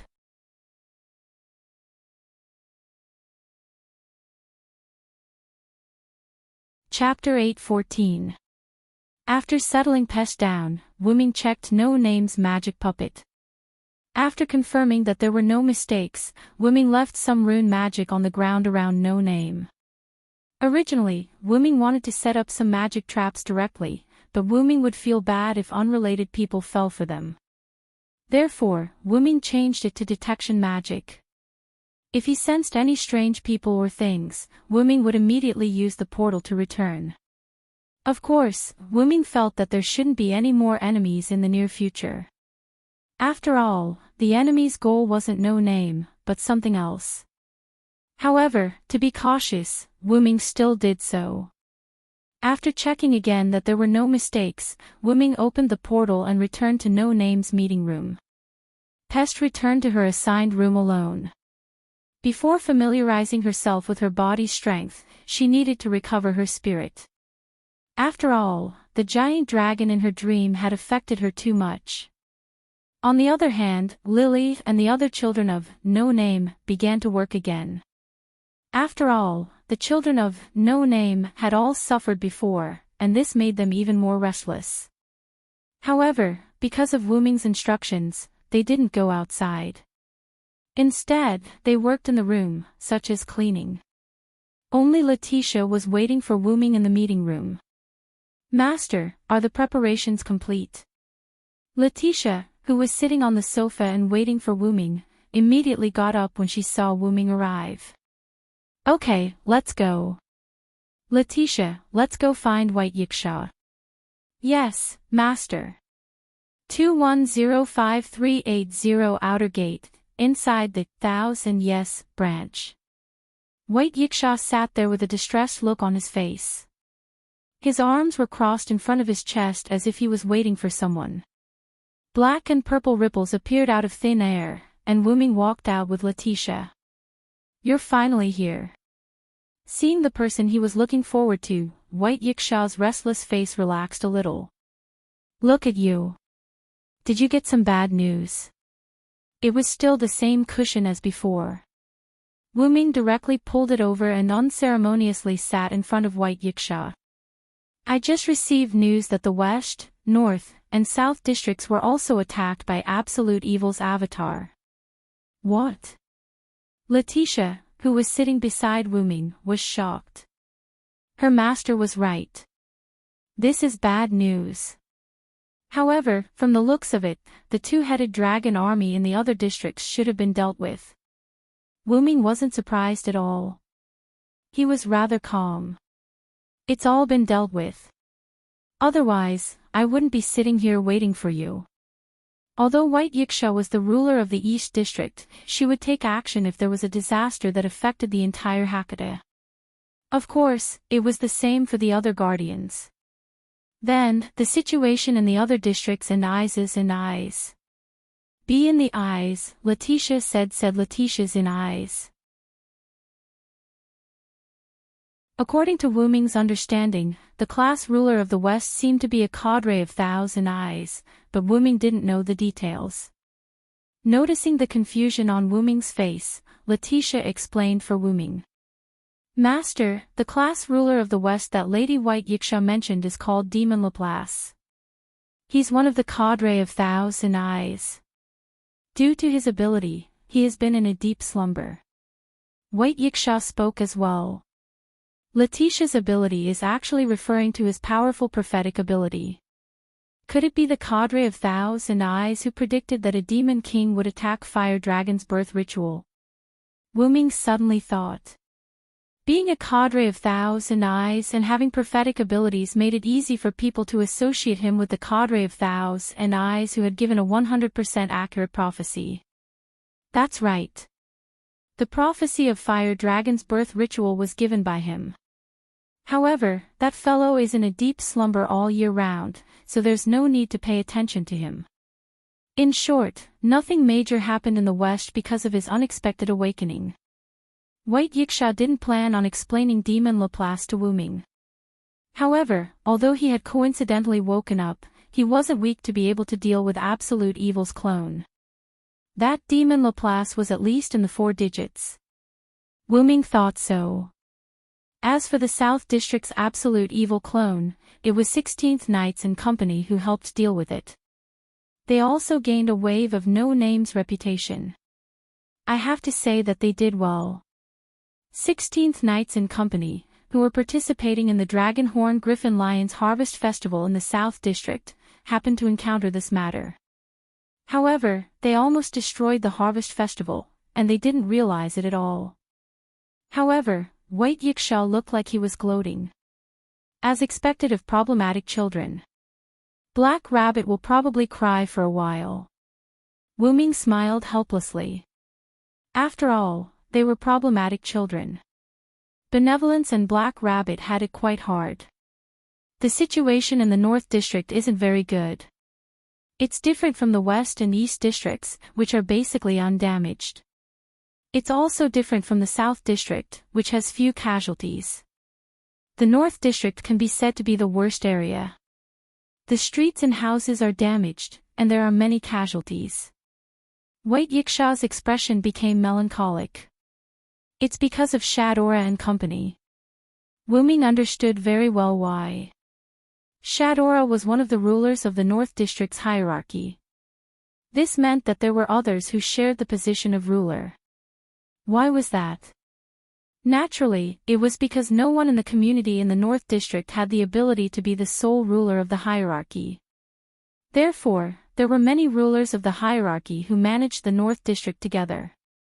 Wu Ming did not know much about the rulers of the other classes, but Wu Ming knew about Shadora. Shadora's individual strength was not enough to fight against the two-headed dragon army. As for Salamandra, a community that relied on group battles, they were also unable to fight against the two-headed dragon army that was also good at group battles. Not to mention, Absolute Evil's doppelganger had the strength of a deity, which was only in the 5 digits. It was probably the same for the other communities of rulers of the other classes. Therefore, when the two-headed dragons attacked the North District, they were unable to eliminate all of the two-headed dragons in an instant. As a result, the two-headed dragons rushed into the city and caused destruction, causing casualties. Lord White Yiksha, I remember that there's that existence in the North District, right? Letitia suddenly asked. That existence? Who's that? Wu Ming was puzzled. After all, in terms of being familiar with the world of the box, Wu Ming was a complete novice compared to Letitia. You're talking about that great devil, right? White Yiksha shook a fan that he had taken out of nowhere. Closing the fan instantly, White Yiksha said the other party's name. A great devil born at the boundary between life and death, the leader of the community, Willow's Wisp. He's known as the strongest devil in the North District, Vera Zoignifatis.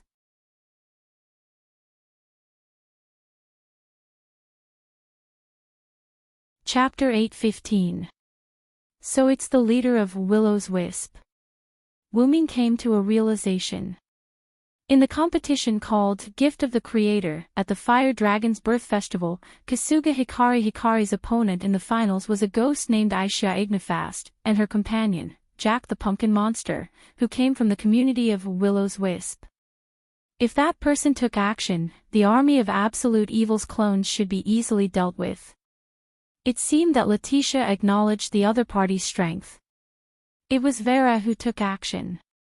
The North District was only slightly slower than the other districts in dealing with the Absolute Evil's clones. If Vera did not take action, White Yiksha would have to go to the North District to provide support.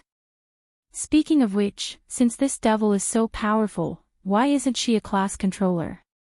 Wu Ming's words were not without reason. Since there was a powerhouse who could deal with the Absolute Evil's clones so cleanly, why was this powerhouse not a class controller? This can be considered Vera's personal reasons, White Yiksha explained vaguely. Personal reasons? Wu Ming was stunned. In short, if you can see her, you'll know. White Yiksha waved his hand embarrassedly. Immediately after, White Yiksha frowned as if he had encountered something puzzling. But now that you've asked, I'm a little concerned about Vera. She should have been in the North District all along. Why didn't she appear in time to deal with the two-headed dragon army? Could it be that she was delayed by something else? Letitia guessed. That shouldn't be the case. Although she has quite a personality, even if there was something else, she should have put down the matter at hand and dealt with the two-headed dragon's invasion crisis. However, Wu Ming thought of something. The reason she was delayed, could it be that she fought with the enemy who transferred the two-headed dragon army? After all, the invasion of the Absolute Evil clones that attacked the entire Hakata was man-made. Wu Ming and the others did not encounter the enemy, but it did not mean that the people in the other districts did not encounter them. Then, Wu Ming's guess was not without reason. That's possible. White Yiksha's expression was solemn as he nodded. However, because White Yiksha was only collecting information unilaterally and had not seen the person involved, he could not make a judgment. Without further ado, Wu Ming and White Yiksha began to discuss serious matters. I say, White Yiksha, don't you think the attack this time is very strange? Tell me what you think. White Yiksha was naturally a smart person. If Wu Ming could see that there was a problem, so could White Yiksha. Absolute Evil's doppelganger may seem powerful, but every region has the ability to deal with it. I think the other party definitely understands this. So, why are they still doing this? Although the griffin named Glea Grove and the black-cloaked girl were easily taken down by Wu Ming didn't think that the other party was a weakling. The black-cloaked girl had the grace of distance control. It didn't seem like much, but it was actually a very rare grace. As for that griffin, although it didn't have any special abilities, it was possible that it hadn't exposed itself yet. Furthermore, the other party's strength was extraordinary. Although it was easily suppressed by Wu Ming, it was only because Wu Ming had used giant transformation. Apart from 16th Night, Wu Ming couldn't guarantee that anyone could wrestle with the griffin. There was also that fellow named Maxwell. Wu Ming had never understood his ability. On the surface, it looked like a simple teleportation, but Wu Ming's sixth sense told him that it wasn't that simple. Moreover, Maxwell had an inexplicable resurrection ability. Just this alone made Wu Ming unable to do anything to him for the time being. It could also be a doppelganger or an illusion. In short, Maxwell was very difficult to deal with. Finally, the other party's master, the so-called Highness whose background was unknown, and Wu Ming couldn't be sure if there were others. In short, this faction wasn't simple to Wu Ming. I feel that this attack is just a pretense. It's a cover for the other party's next plan. Oh, did you discover anything? White Yiksha opened his fan with a whoosh. No, Wu Ming answered rather calmly. If you didn't, then what are you talking about? White Yiksha was quite angry. She thought that Wu Ming had discovered some clues. Although I didn't discover anything, we can analyze it. Wu Ming smiled slightly. In this double-headed dragon's attack, which districts suffered the most serious damage? The North and South districts, Letitia immediately answered, giving Wu Ming face. Although the damage in the South district was mainly caused by 16th Night and the others, that's right. The West and East districts didn't suffer much damage. Therefore, the other party's next plan might be carried out in these two damaged districts. After all, the more chaotic it was, the easier it was to stir up trouble. This was the principle of fishing in troubled waters. White Yiksha gently waved his fan and nodded slightly. It does make sense. Seeing White Yiksha nod, Wu Ming continued. This double-headed dragon and the final double-headed dragon in the fire dragon's birth ceremony in the North District must be done by the same person, or rather, by the same faction. Then, Wu Ming changed the topic. And if you say that pest has nothing to do with the other party, I don't really believe it. Letitia and White Yiksha were stunned and then fell into deep thought. Indeed, if pest had nothing to do with the double-headed dragon that appeared in the end, no one would believe it. If pest is the other party's person, and if we had lost the competition, then as the leader, White Yiksha, wouldn't he have fallen completely into the other party's hands? As soon as Wu Ming said this, both Letitia and White Yiksha felt a chill down their spines. Yes, if they had lost the competition, White Yiksha would have become Pest's possession. And if Pest was the person who created the double-headed dragon, then White Yiksha would have fallen into the other party's hands. Both Letitia and White Yiksha knew White Yiksha's power very well. If he was used by someone, the consequences would be unimaginable. Although there was a reason for his defeat, White Yiksha knew that he was too powerful, so he chose to submit to the Buddhists in the end. He obtained Yiksha's godhood and belittled himself. Under the premise that this hypothesis is true, let's change our focus. Wu Ming once again raised a new point of focus. The other party once wanted to purchase Letitia. Letitia and White Yiksha broke out in cold sweat again. You mean that the other party is collecting powerhouses? White Yiksha frowned. Luce once said that the person who wanted to purchase Letitia from Perseus was someone outside the box court. And when I went to meet those people, I was attacked by the double-headed dragon. Since you can't find any information about the enemy who lured the double-headed dragon here at the fire dragon's birth ceremony, this matches up. White Yiksha was enlightened. I see. Because the other party is someone outside the box court, it makes sense that we can't find any information. Immediately after, White Yiksha thought of some information that he needed to inform Wu Ming. Actually, the hierarchy in the South District has changed.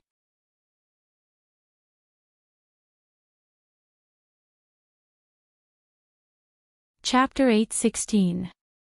The Southern District's hierarchy has changed. Wu Ming was taken aback. That's right, and it happened not long ago. White Yiksha nodded. Not long ago, the community of the former Southern District's hierarchy, Avalon, was attacked. If it wasn't for the Northern District's Willow's Wisp, who happened to be nearby and intervened through unconventional means, I'm afraid Avalon would have been completely wiped out. White Yiksha explained with a serious expression. Wu-Ming felt a little unnatural. After all, Avalon was obviously King Arthur's scabbard, Avalon. Since that was the case, the other party was likely related to the Knights of the Round Table. He didn't know if there was a Vilo the Ransword in this world. It shouldn't be. After all, White Yiksha and the others didn't have any reaction to his name, as if it was the first time they heard it. Unaware of Wu-Ming's random thoughts, White Yiksha continued speaking. However, even so, Avalon suffered a devastating blow. The original hierarchy's leader was removed from his position, and the Community Alliance's Dragonhorn Griffin Lion was prepared to take over as the hierarchy's leader.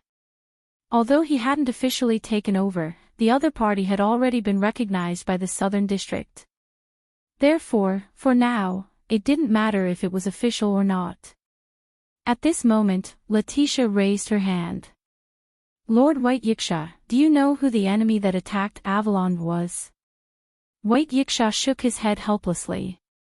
Unfortunately, although Willow's Wisp forcefully intervened, Avalon did indeed lose to the other party.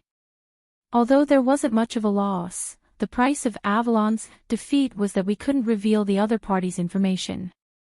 Therefore, I don't know who the enemy is. In Suitland, the rules of Suitland were absolute. Therefore, Avalon couldn't reveal the specific situation. However, one thing is clear. The other party is the Demon King.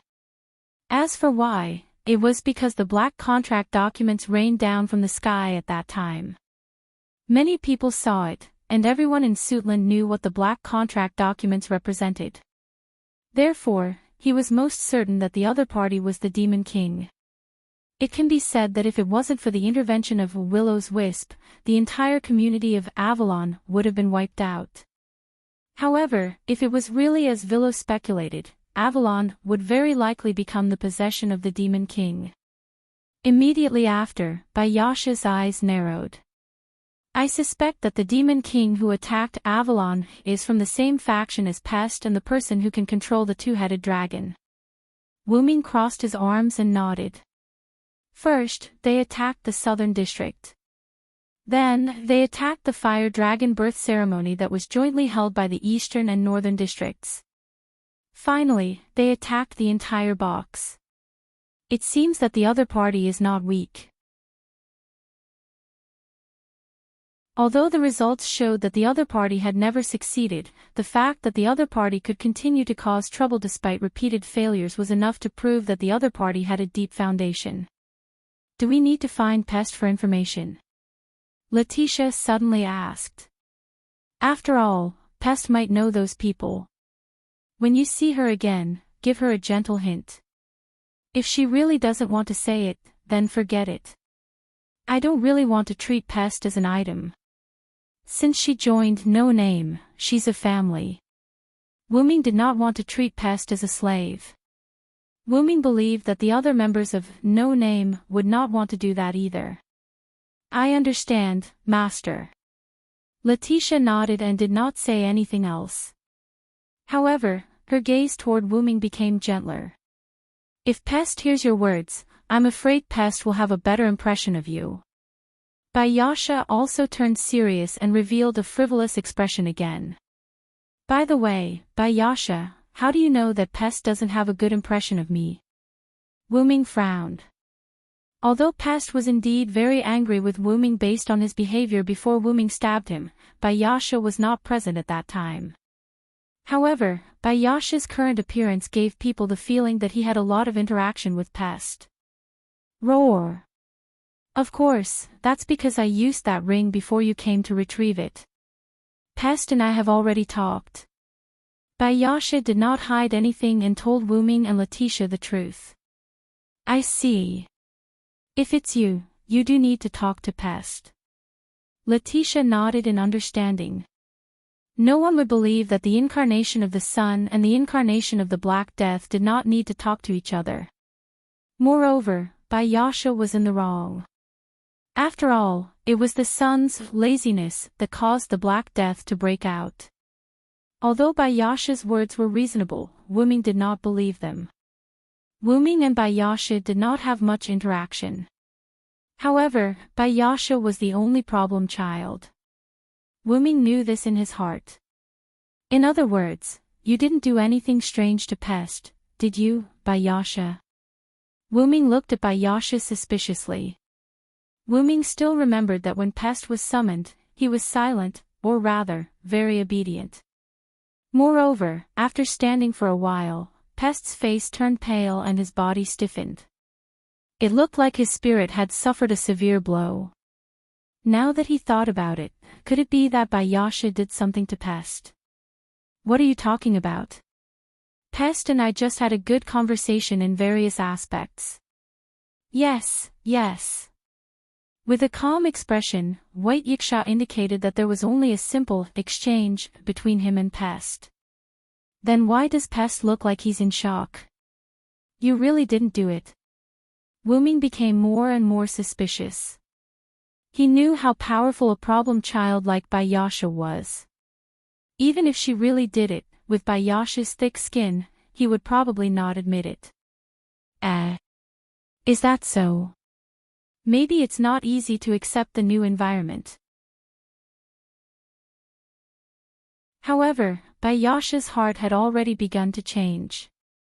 It was rare that forcing someone to change clothes would leave a deep psychological trauma. But Pest clearly scolded him very happily back then, right? However, just as Bayasha was feeling conflicted, Wuming gave up on asking. I'll believe you for now. Then, Wuming made a request. Bayasha, I hope you can go to the South District and help me tell 16th Night and the others not to come back for the time being. Continue to stay there. It was not that Wuming did not trust the South District, but Wuming trusted his own people more. 16th Night and the others were already considered top-notch in the lower levels of the box court. Wuming believed that even if the enemy wanted to do something bad in the South District, there would be no problem with 16th Night and the others around. More importantly, 16th Night and the others happened to be in the South District. Seeing that Wuming had started to talk about serious matters, Bayasha also became serious. Do you want 16th Night and the others to help keep an eye on the South District?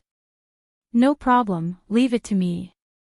Bayasha turned his head and looked at Wuming. Then, what do you plan to do? Wuming silently looked north. If it's me, I'll go to the North District.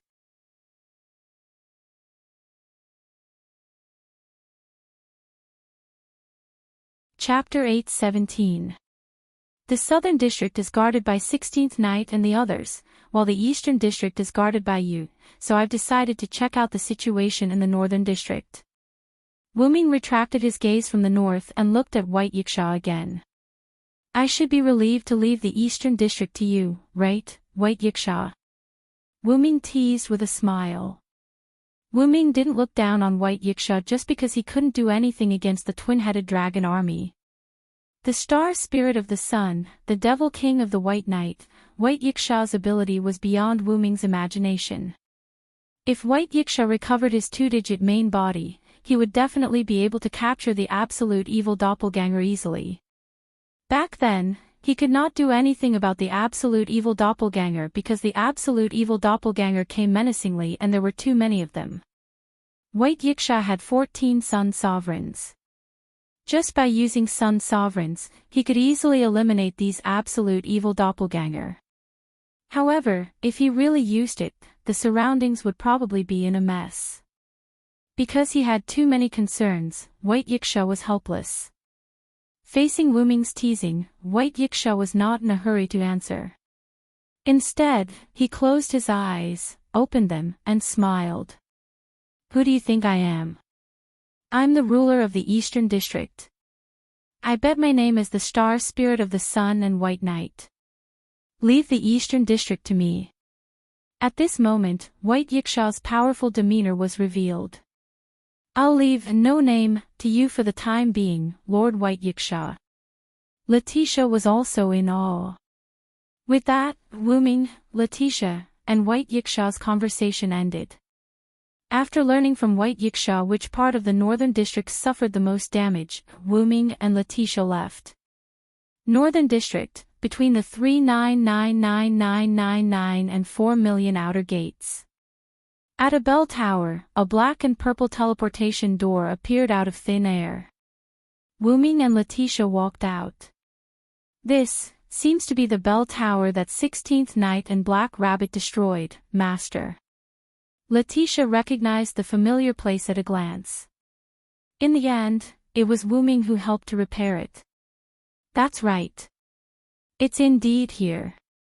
After all, didn't White Yiksha say that, it's not intentional or unintentional, the outer gate that held the fire dragon's birth ceremony suffered the most damage? Therefore, Wu Ming brought Letitia here. Although we can also go to Salamandra's branch here, after thinking about it, I think it's better to stay here. Although Wu Ming and Salamandra had some conflicts before, after Shadora and Ren re-established an alliance between Salamandra and No Name, the two sides could be considered to have buried the hatchet. However, White Yikshas and Letitias and White Yikshas and White Yikshas had a White Yiksha. Moreover, this bell tower was located at a commanding height and was very hidden.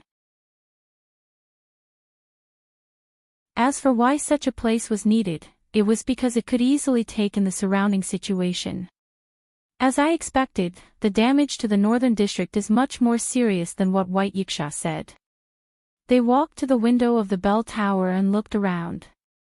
White Yiksha might have said that the northern district was only slightly slower than the other districts in dealing with absolute evil's doppelganger, but sometimes, being slightly slower would delay things, such as the current northern district. Because the bell tower's geographical location was closer to the center, and because there was no human habitation, it did not suffer fatal damage from absolute evil's doppelganger's attack.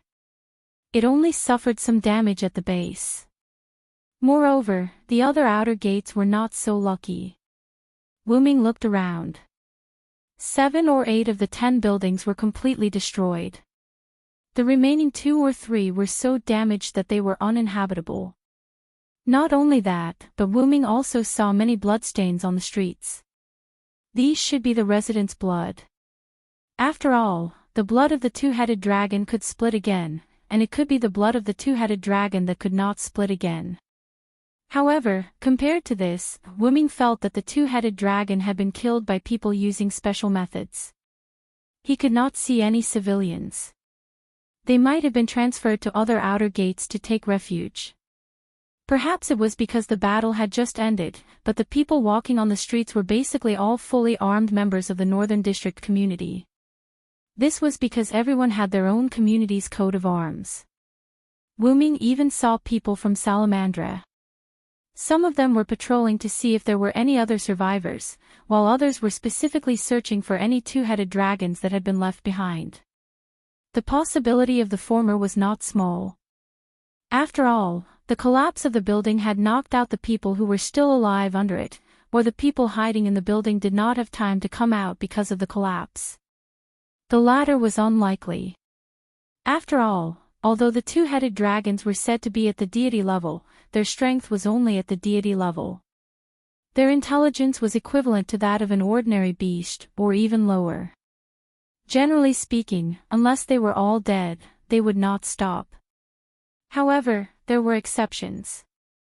For example, when the two-headed dragon was eliminated, a two-headed dragon had accidentally been buried in the ruins of a building and had just crawled out.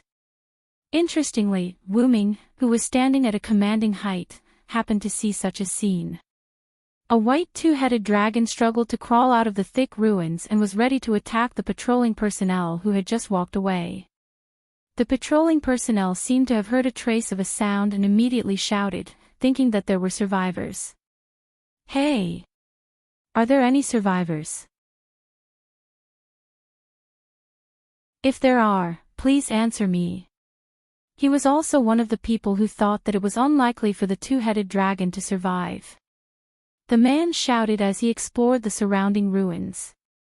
However, he did not know that the survivors he thought were actually the avatars of absolute evil that could take his life.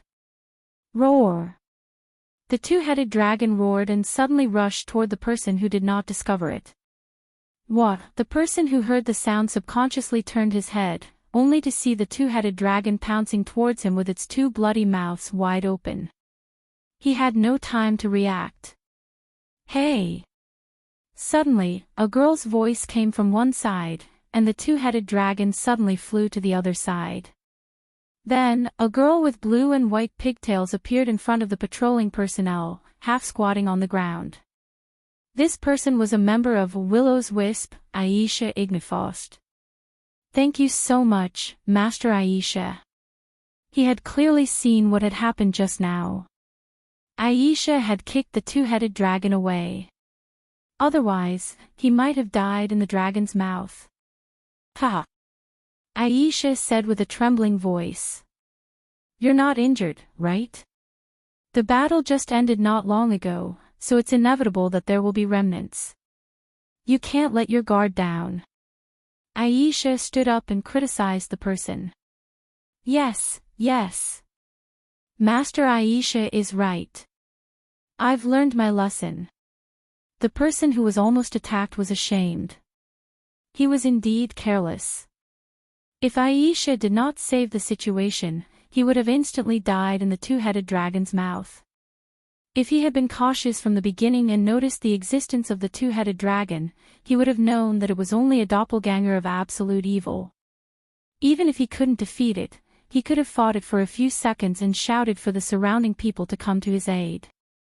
In short, he would not be killed in an instant. But fortunately, Aisha was attracted by his shout, thinking that there was a survivor. In short, the result was good. Aisha, the enemy hasn't been defeated yet. You can't be careless. At this time, a big pumpkin head holding a lantern appeared from the side and lectured Aisha in a strange tone. This big pumpkin was Aisha's companion, the pumpkin monster with a lantern, Jack. Of course I know. Aisha's pale face was slightly red, which was particularly eye-catching. At this time, the two-headed dragon that was kicked down had already turned over and was ready to attack again. It's just a 5-digit beast. Watch me take care of it in minutes. Aisha pouted and a blue flame appeared in her hand. Whoosh! But at this time, a white spear instantly pierced through the two-headed dragon's head and nailed it to the ground.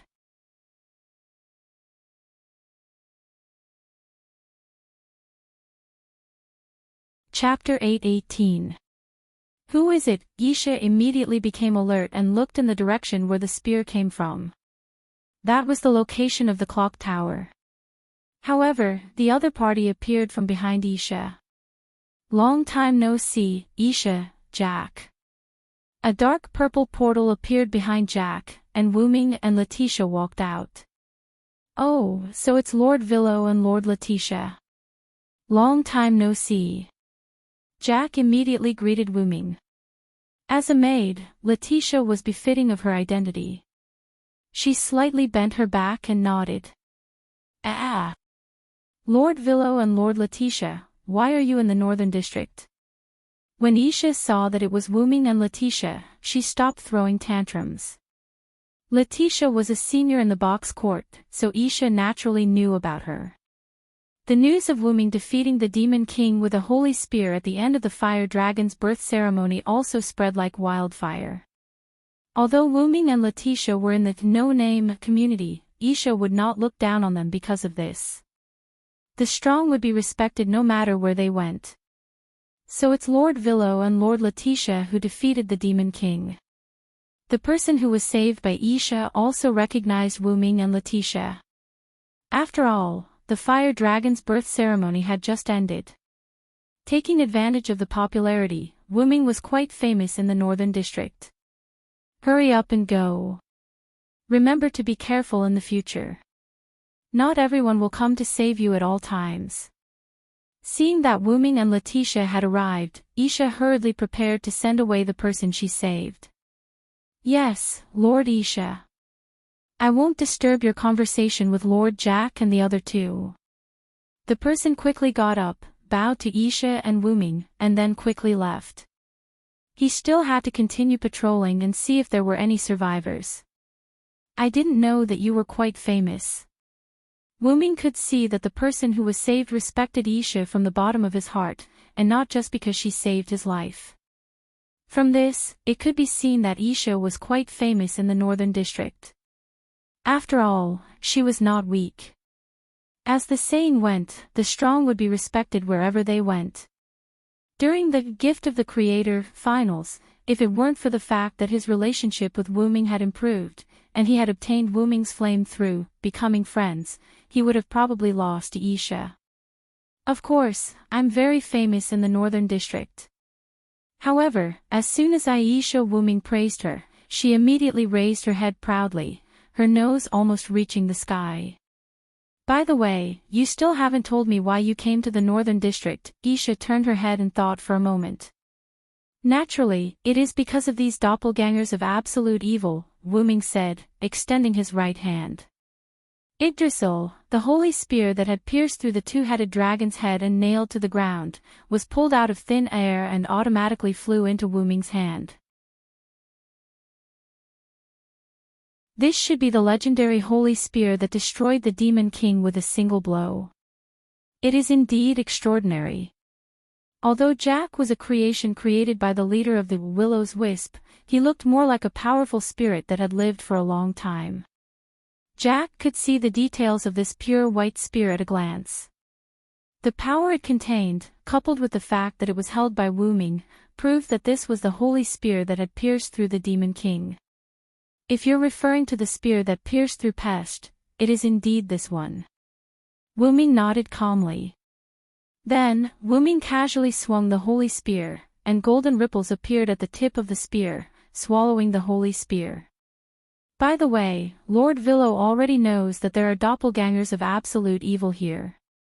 News travels so fast here. Isha was stunned. It seemed that she still did not know that the 4 districts had been invaded by doppelgangers of absolute evil. It is not only our northern district that has doppelgangers of absolute evil. Doppelgangers of absolute evil have also appeared in the eastern, southern, and western districts. Isha. It seemed that Jack was in the know. Is it that serious? Isha was shocked. Regardless of how many doppelgangers of absolute evil were in the other districts, this had at least affected the entire district. Anyway, I'm here to investigate in the northern district. Wuming pointed at the two-headed dragon that had already turned into a dried corpse not far away. I didn't expect to encounter this as soon as I arrived, and even meet you guys. However, Isha looked in the direction Wuming pointed at and was shocked by the dried corpse of the two-headed dragon. This. How did it dry up? Jack, on the other hand, saw some clues. It was roasted dry, right? Jack said as his gloved hand stroked the chin of his pumpkin head. Wuming nodded and began to explain. That's right. My holy spear is filled with the power of light. The moment it pierced its body, the powerful power of light roasted its blood dry.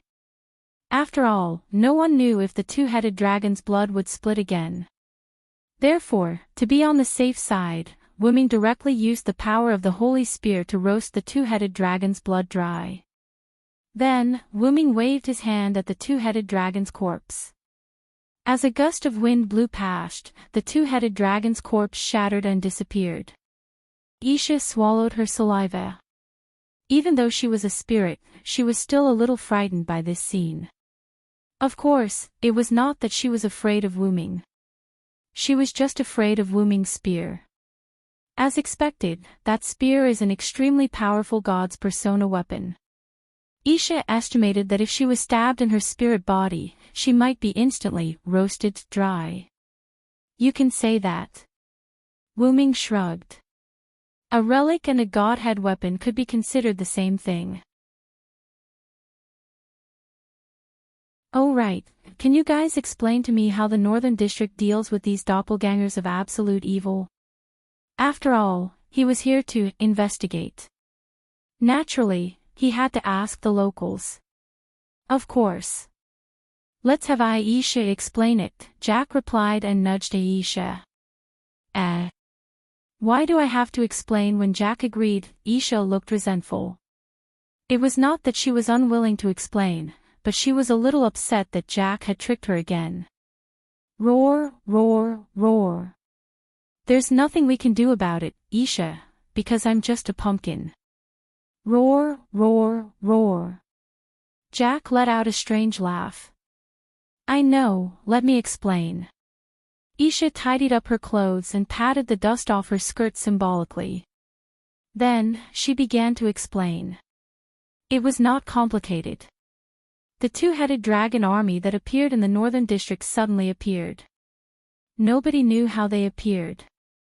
The location was between the outer gate of 399999 and 40000000. It was the place where the fire dragon's birth ceremony was held some time ago.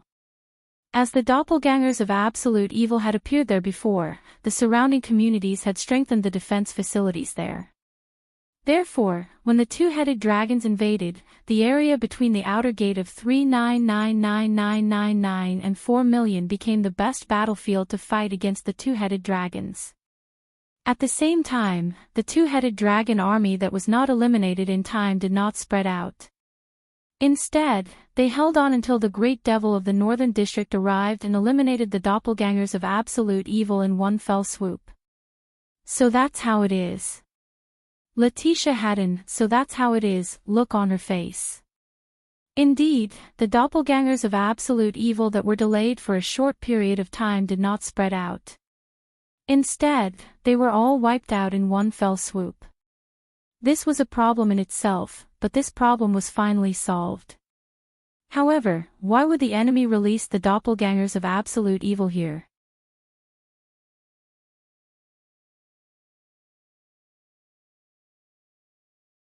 Chapter 8:19.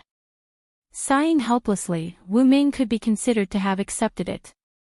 Sure enough, the courtyard is a magical place. Then, Wu Ming closed his eyes and began to search. After Wu Ming closed his eyes, Letitia revealed a happy smile. Seeing Wu Ming's helpless expression, Letitia was actually quite happy.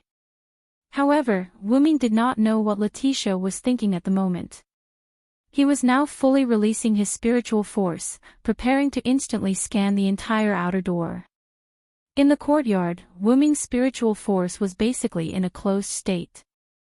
Even if it was opened, it could only cover a few meters around him. After all, there were many strange people in the courtyard, and there were also many strong people. If he wantonly used his spiritual force to scan, it would easily cause unnecessary misunderstandings. Then, why did Wu Ming want to wantonly use his spiritual force now? It was not because of the so-called crucial moment, but because Wu Ming was preparing to do a detailed operation. Searching without touching anyone. It sounded ridiculous, but it could be done. Or rather, Wu Ming could do it. Wu Ming's spiritual force was extremely powerful. Without touching the human body, Wu Ming could also see that person just by using his spiritual force. However, to search such a large area and find one person among so many people, it was indeed quite difficult, not to mention that the person might not even be here. However, it was still better than shamelessly looking for Salamandra, right? Moreover, what if he found it? For example, now, Wu Ming, who had completely released his spiritual force, saw a transparent world. Every person, every house, every pile of ruins, and even the bloodstains on the ground appeared in Wu Ming's mind. Other than the lack of color, it was a complete God's perspective. And according to Letitia's portrait of Vera, Wu Ming really did find it. In a corner, a young girl with big twin ponytails and prominent breasts looked around, as if confirming that no one had noticed her. Opening his eyes, Wu Ming smiled. As expected, fate is on my side. Could it be that you found Master Vera? Letitia couldn't help but be surprised. To be honest, Letitia did not expect Wu Ming to find Vera here. After all, many people had seen him leave in a hurry. Since that was the case, Vera naturally wouldn't continue to stay here. No, Letitia noticed the problem. The most dangerous place was the safest place. Perhaps the people chasing Vera didn't expect her to choose to stay after dealing with the two-headed dragon. His own cleverness had backfired on him, not good. Wuming suddenly shouted. "What's wrong, Master? Did Master Vera discover you?" Letitia guessed. "That's right." Wuming nodded and snapped his fingers. A dark purple ripple appeared. "Quick, Vera wants to escape," Wuming said as he pulled Letitia into the portal. In Wuming's vision, Vera, who was carefully looking around, suddenly looked in Wuming's direction. Obviously, she realized that someone had discovered her. Then, Vera turned into a ball of will-o'-the-wisp and quickly moved in a certain direction. As soon as the will-o'-the-wisp left, the dark purple ripple appeared where Vera originally was. Wuming and Letitia jumped out of the ripple and looked around. "Looks like Master Vera has escaped." Letitia could still feel the residual energy in the air. "Indeed, but in this place that has become my backyard, Vera can't escape." Wuming raised his hand and snapped his fingers again. The portal appeared again. Wuming's spirit scan was still active. How could he let Vera escape? Wuming walked into the portal with a confident smile. "Let's go, Letitia, we'll intercept them." "As you wish, Master." On the other side, a ball of will-o'-the-wisp escaped into an alley. Dispelling the will-o'-the-wisp, Vera revealed her true form. She looked behind her and made sure that no one was following her. After a short moment of thought, Vera decided to leave. But it was this short moment of thought that caused Vera to lose the chance to leave. "Where do you think you're going, Will-o'-the-Wisp's leader, Vera Zaignifost?" The dark purple ripple appeared behind Vera, and a rather calm voice was heard. Vera jumped and pulled away, revealing a vigilant look. A man and a woman walked out of the dark purple ripple. They were Wuming and Letitia who were looking for Vera.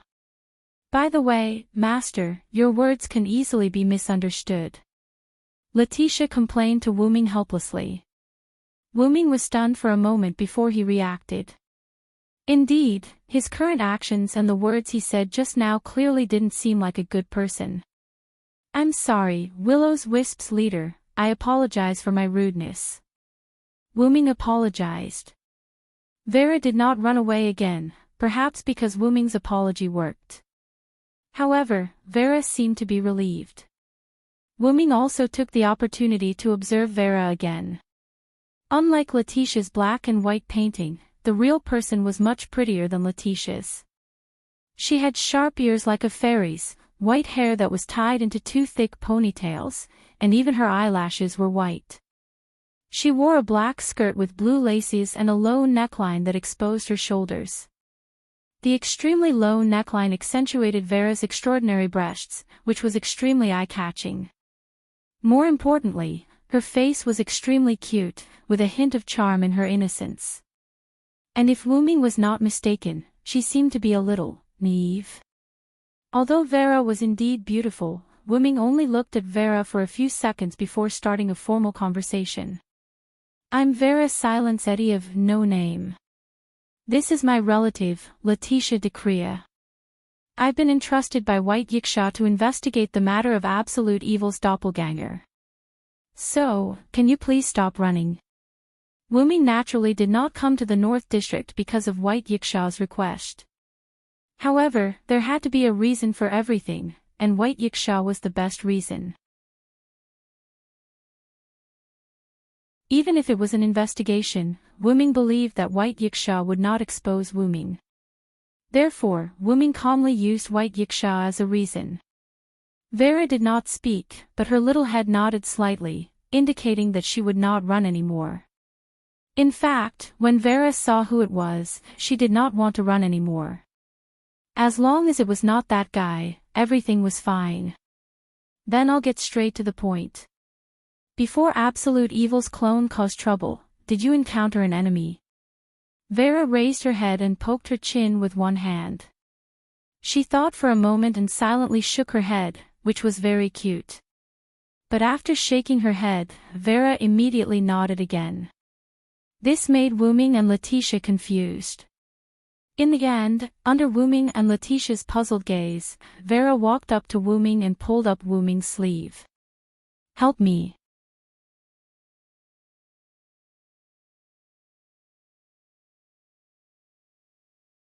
Chapter 820. Unlike the traditional demons, as a demon, Vera's voice was exceptionally light, just like an elf's. It was not an exaggeration to say that listening to Vera's voice was a pleasure. Moreover, Vera's "help me," coupled with her current expression, could be said to be lovely and moving. Not only Wu Ming, but even Letitia's heart had some ripples. "First, tell me what's going on, Vera." Wu Ming paused for a moment before continuing. "Can I call you that?" Vera was actually very casual when it came to addressing her, so Vera nodded, indicating that she agreed. After Vera nodded, Wu Ming immediately asked. "Then, Vera, what difficulties have you encountered?" Wu Ming half squatted down. At this moment, the Vera in front of Wu Ming didn't seem like the leader of the Willow's Wisp, but more like a little sister asking for help. "There's a pervert following me." Pulling on Wu Ming's sleeve, Vera's eyebrows twitched slightly, her body shrunk, and her eyes looked around as if she was afraid that the pervert would suddenly jump out. Pervert? Wu Ming and Letitia couldn't help but be stunned. The first thought that appeared in their minds was that it was inconceivable. Who would dare to follow Vera? After all, Vera wasn't an ordinary person. She was the leader of the Willow's Wisp community in the Northern District, the strongest in the Northern District, a great demon born between life and death, and could easily deal with absolute evil's army of doppelgangers. There was actually someone who dared to follow such a strong person. But then again, if the other party dared to be the pervert tailing, he might not be weak. Otherwise, why would this pervert make Vera show such a disgusted and helpless expression? "Vera, can you tell me about this pervert? For example, his name." No matter what, he still needed to know about this pervert. Wu Ming wanted to see just which arrogant fellow actually tailed the strongest in the Northern District. Vera nodded, her tone still light as she said the other party's name. "His name is Maxwell." "Maxwell?" Wu Ming subconsciously repeated. Why did Maxwell come to the Northern District? And he even became a pervert who tailed them. But on second thought, Wu Ming felt relieved. The twin-headed dragons were closely related to Maxwell. Since an army of twin-headed dragons had appeared in the Northern District, it made sense for Maxwell to be here. However, sizing up Vera, Wu Ming could not help but guess, could it be that he was a lolicon? No. How could that be? In any case, the other party was someone who was rather calm in front of him. How could he be a pervert? Perhaps the other party was tailing Vera in order to prevent him from providing support. Only then would it be logical. "Master, do you know that guy called Maxwell?" Letitia couldn't help but look at Wu Ming. After all, Wu Ming's expression was too obvious. Perhaps Wu Ming knew Maxwell, or perhaps he knew this person. "I do know Maxwell." Wu Ming frowned slightly, recalling the unpleasant meeting with Maxwell. "Letitia, do you remember that I once pretended to be someone from Perseus to meet the person who wanted to buy you?" "I remember, Master." Letitia nodded. "But what happened in the end, you didn't tell me, nor did you tell the others from No Name. The person I met wasn't an ordinary buyer. If I'm not mistaken, the absolute evil doppelganger incident that affected the entire suitcase was done by them." "It's indeed shocking," Letitia said calmly. Vera, on the other hand, was startled.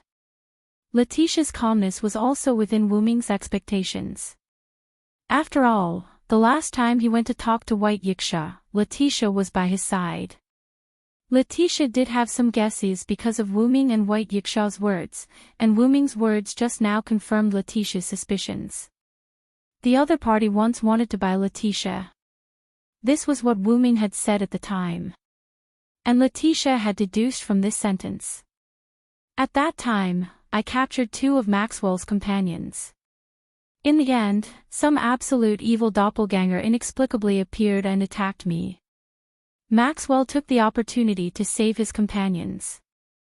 Wu Ming would get back at the other party for the loss he suffered at the other party's hands sooner or later. If it's Maxwell, I think I understand why Vera is so distressed.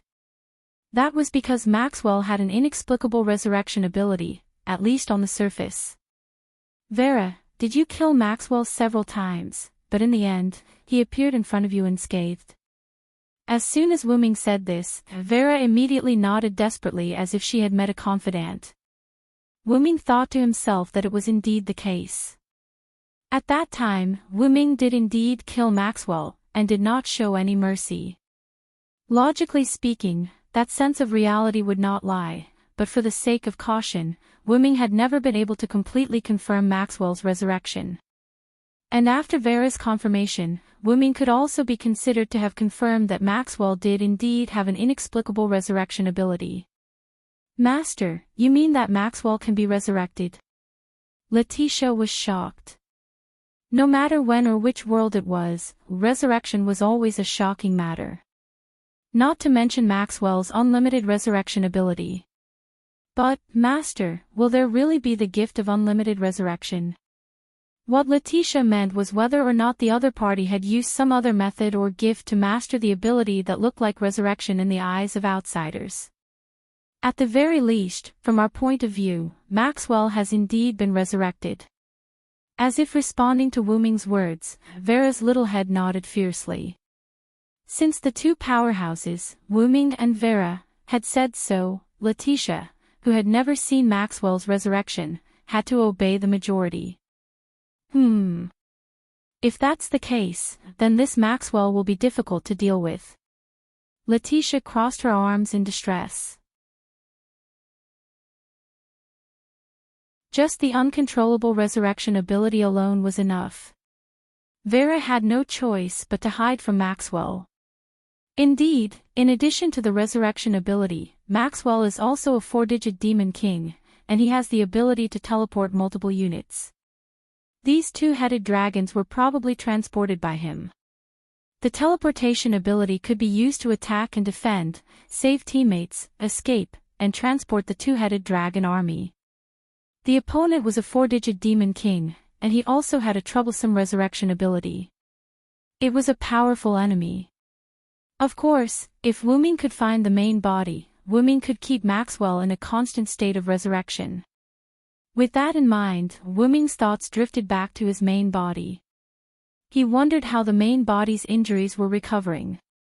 The feeling of being blasted by the black mud was not pleasant.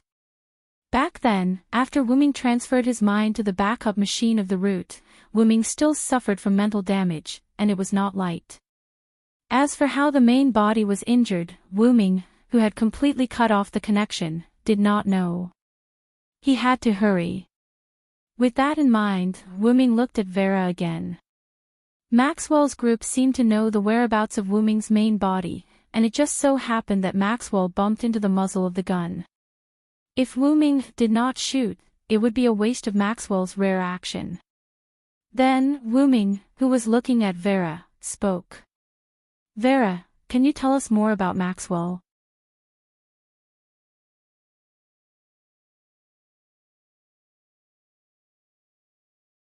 Chapter 8:21.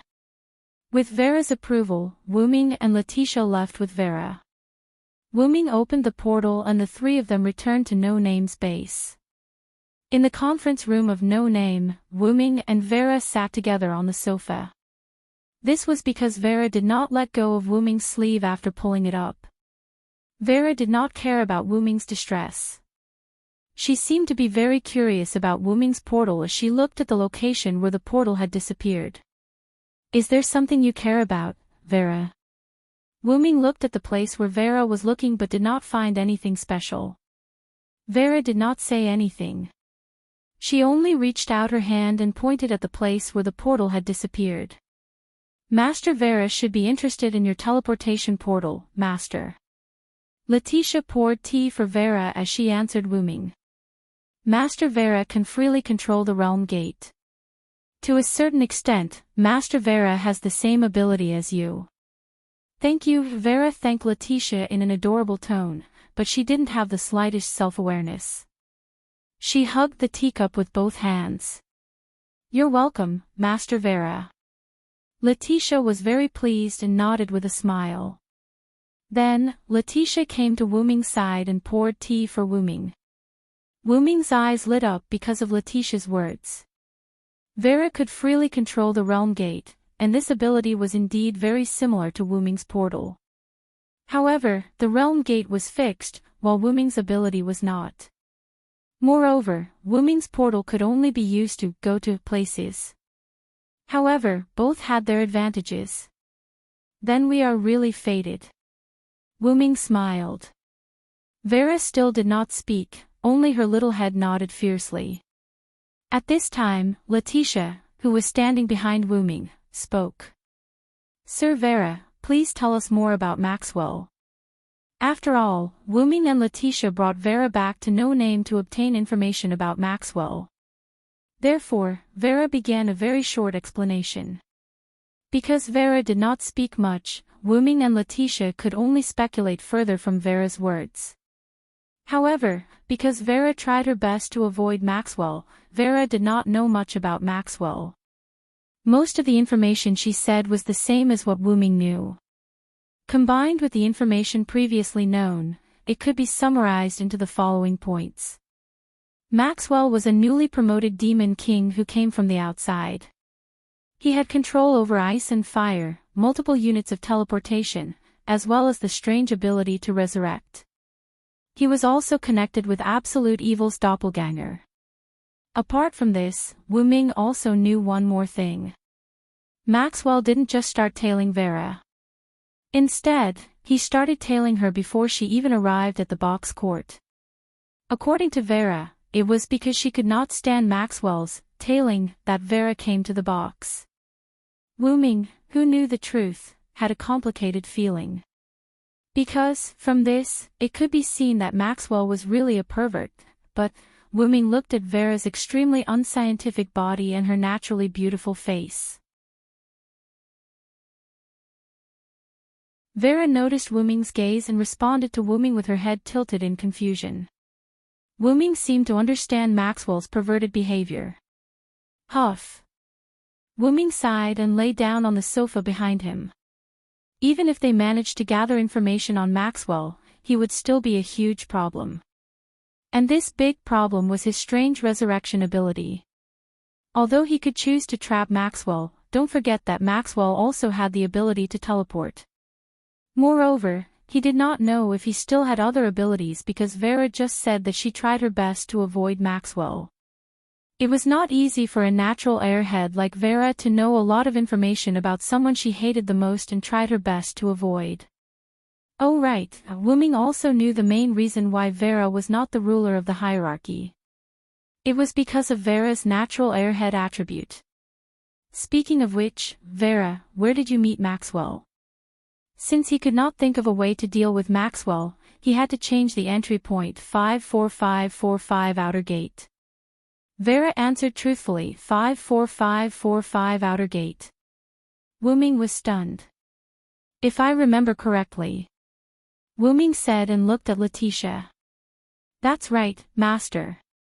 Outer Gate 54545 is where Salamandra's headquarters is located. Letitia confirmed. Vera, other than Maxwell, did you meet anyone else? For example, Maxwell's companions or something? Vera tapped her cheeks, thought for a moment, and finally shook her head. That guy's vigilance is quite high. Wuming frowned. But thinking about it carefully, for something like tailing, no matter how thick-skinned Maxwell was, it was impossible for him to bring his companions. Master, do you want to go to 54545 Outer Gate to take a look? After a brief consideration, Wuming nodded. I can go take a look.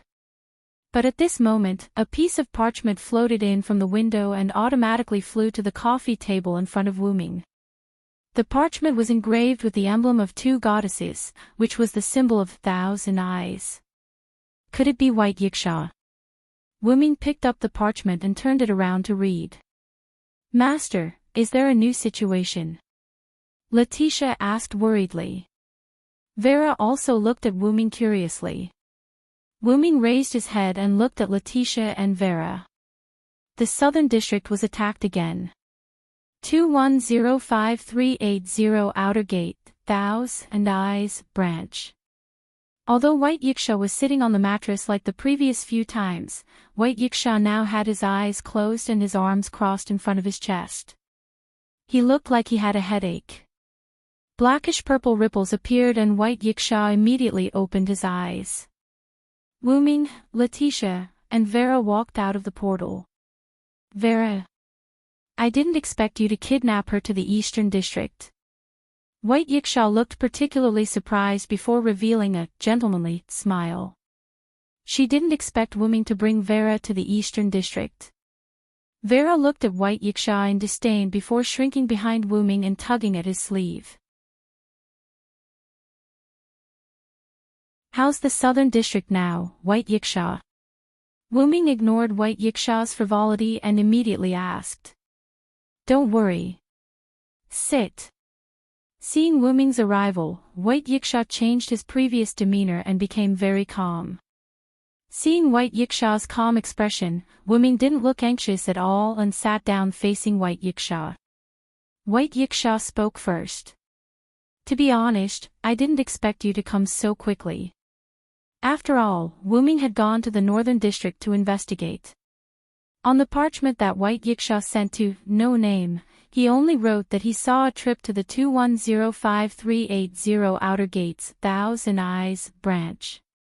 Then I'm really sorry, Wuming replied indifferently. This made White Yiksha glare at Wuming. Forget it. Let's talk business. The Southern District was attacked again.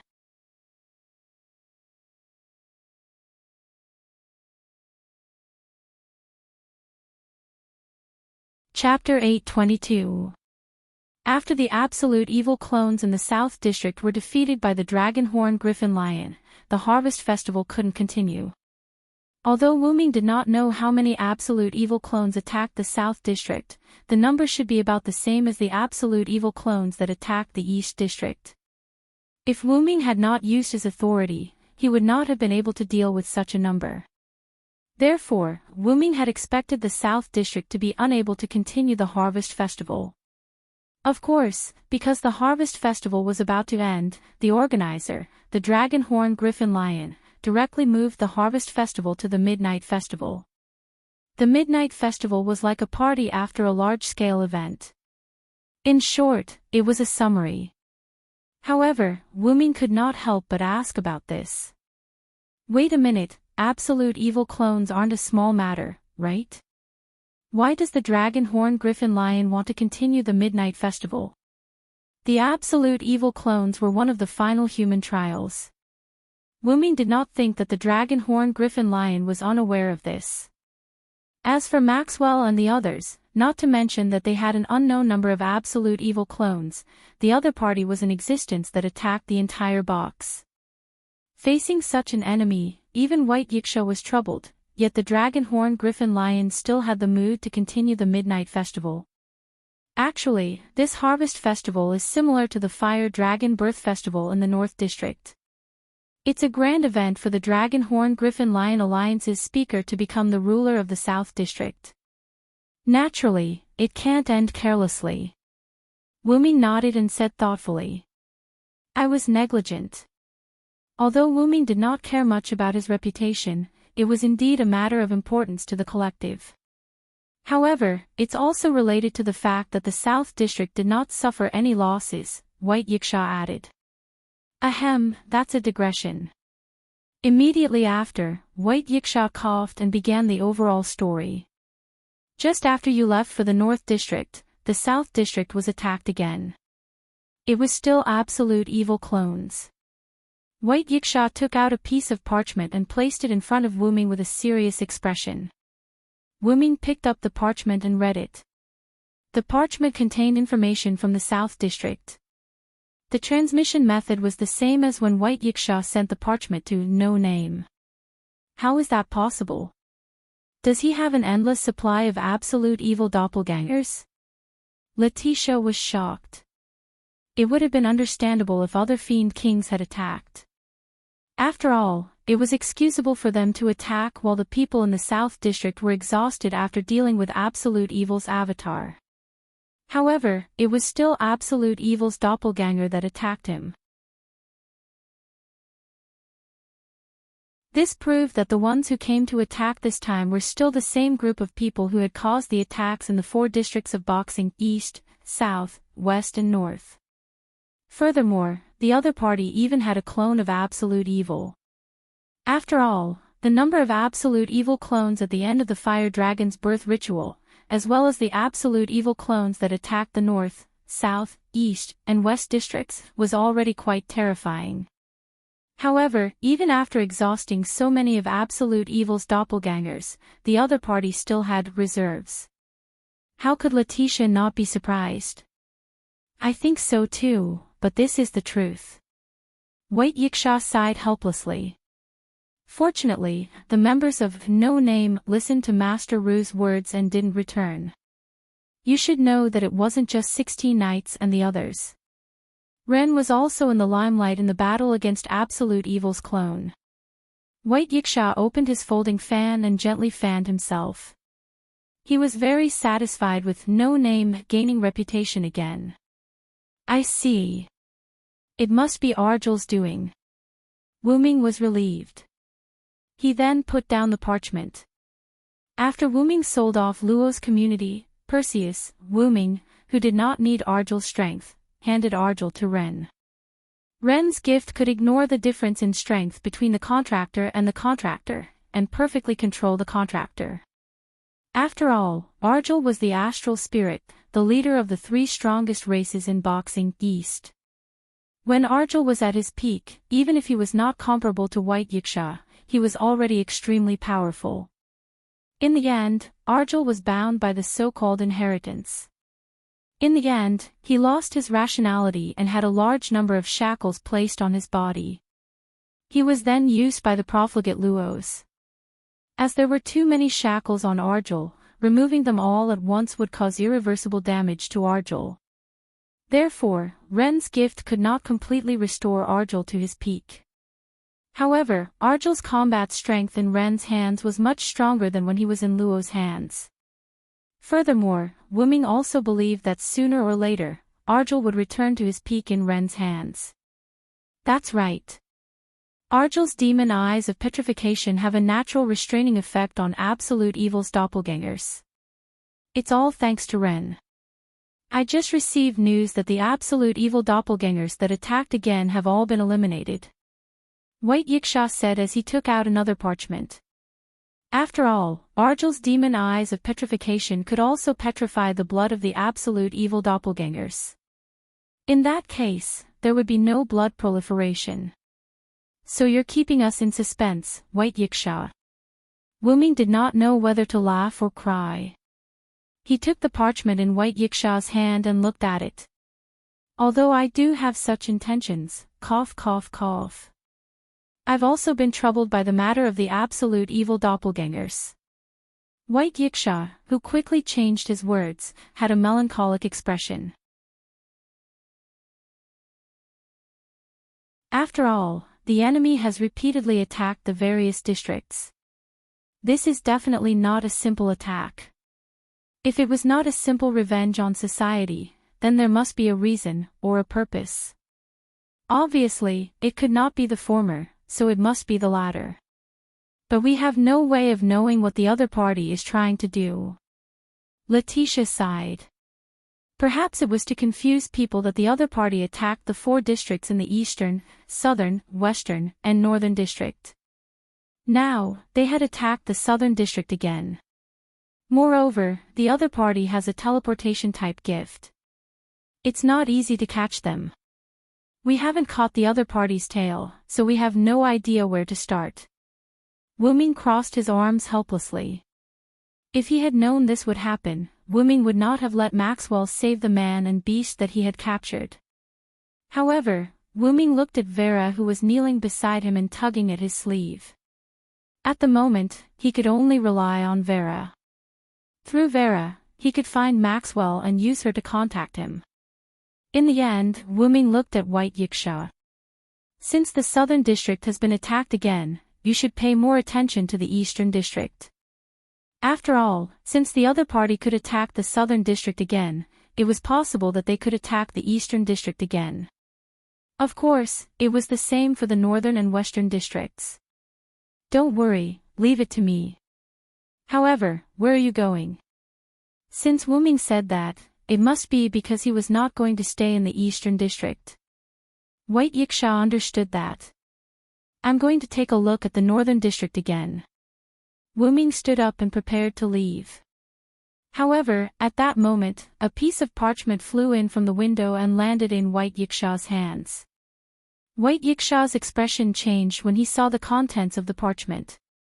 The northern district has been attacked again.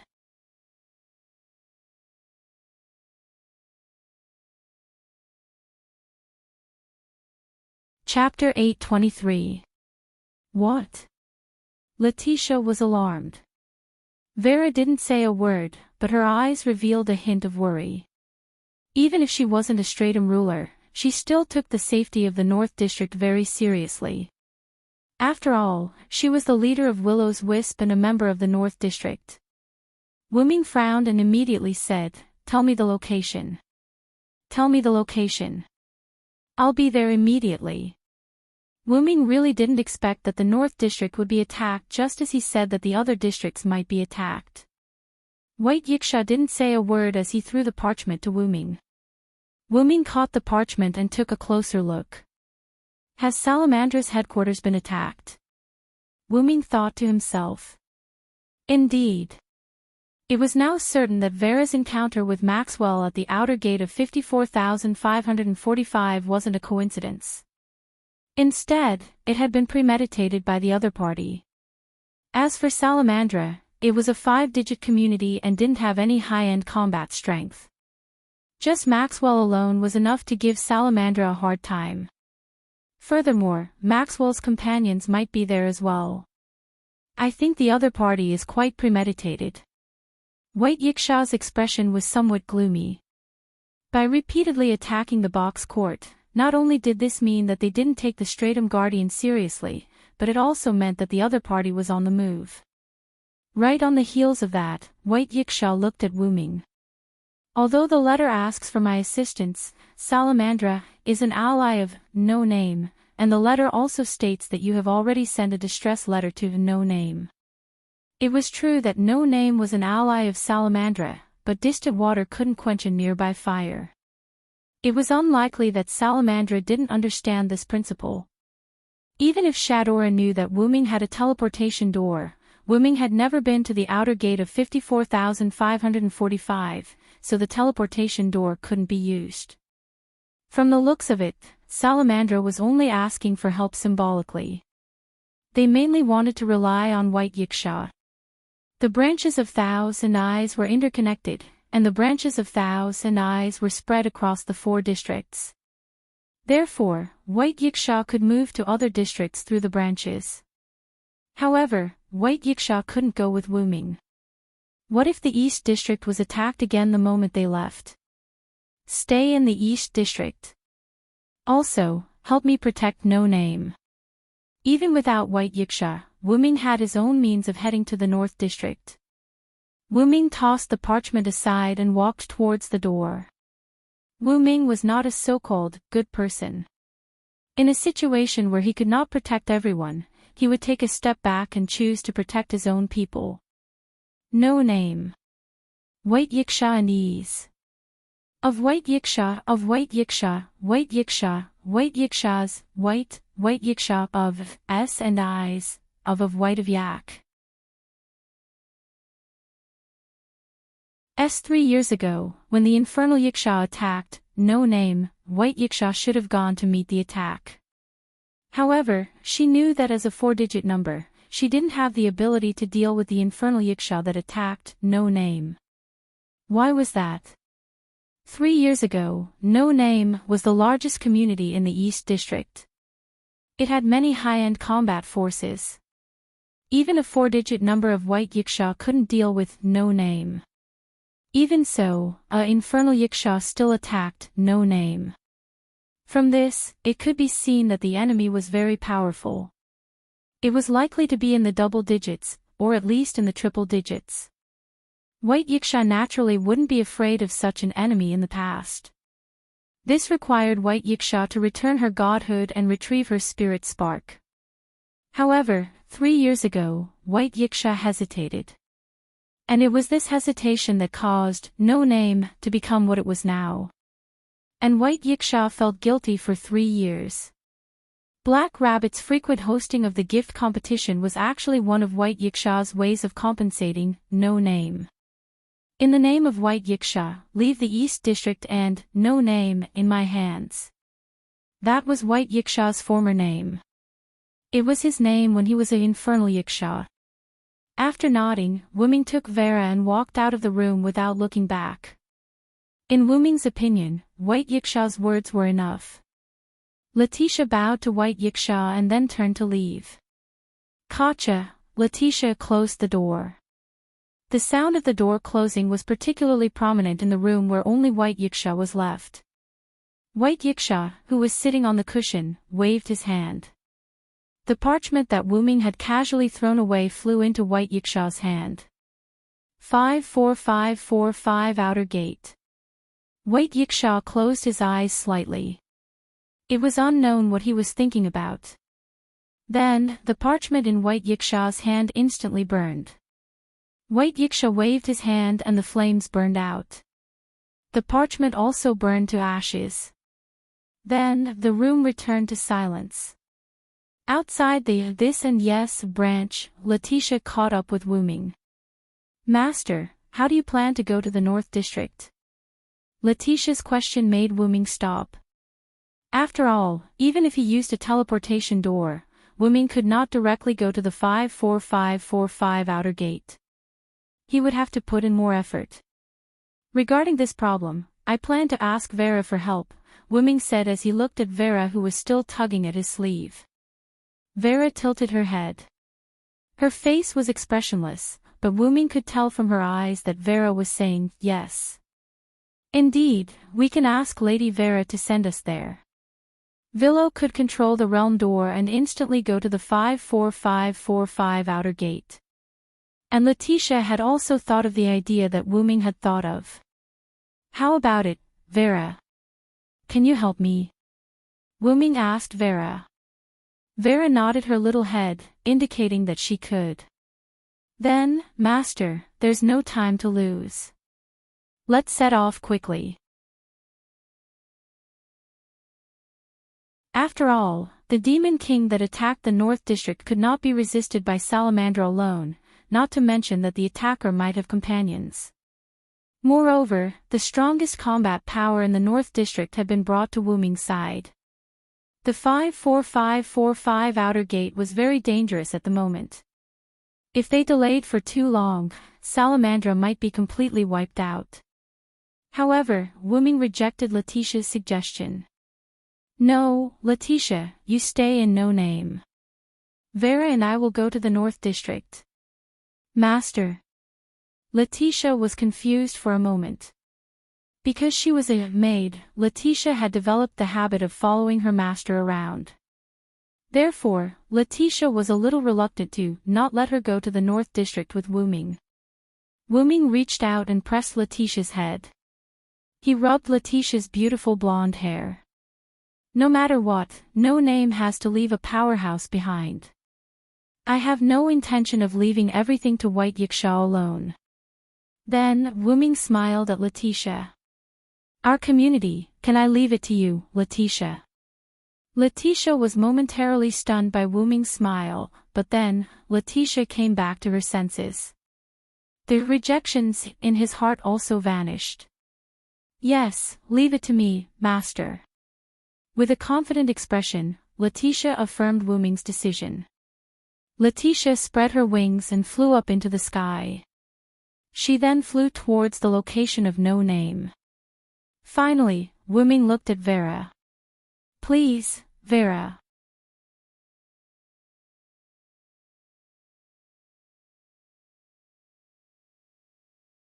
Chapter 824. North District, 54545 Outer Gate. A huge gate stood in the fiery red square. Due to the Demon King's attack, there was no one around the square. However, traces of panic could be seen on the ground. At that time, the unimportant items in the people's hands had all turned into trash lying on the ground, reflecting the panic of the people. In contrast to the empty realm gate, there was a city called Blazing Flame City not far away, which was full of chaos.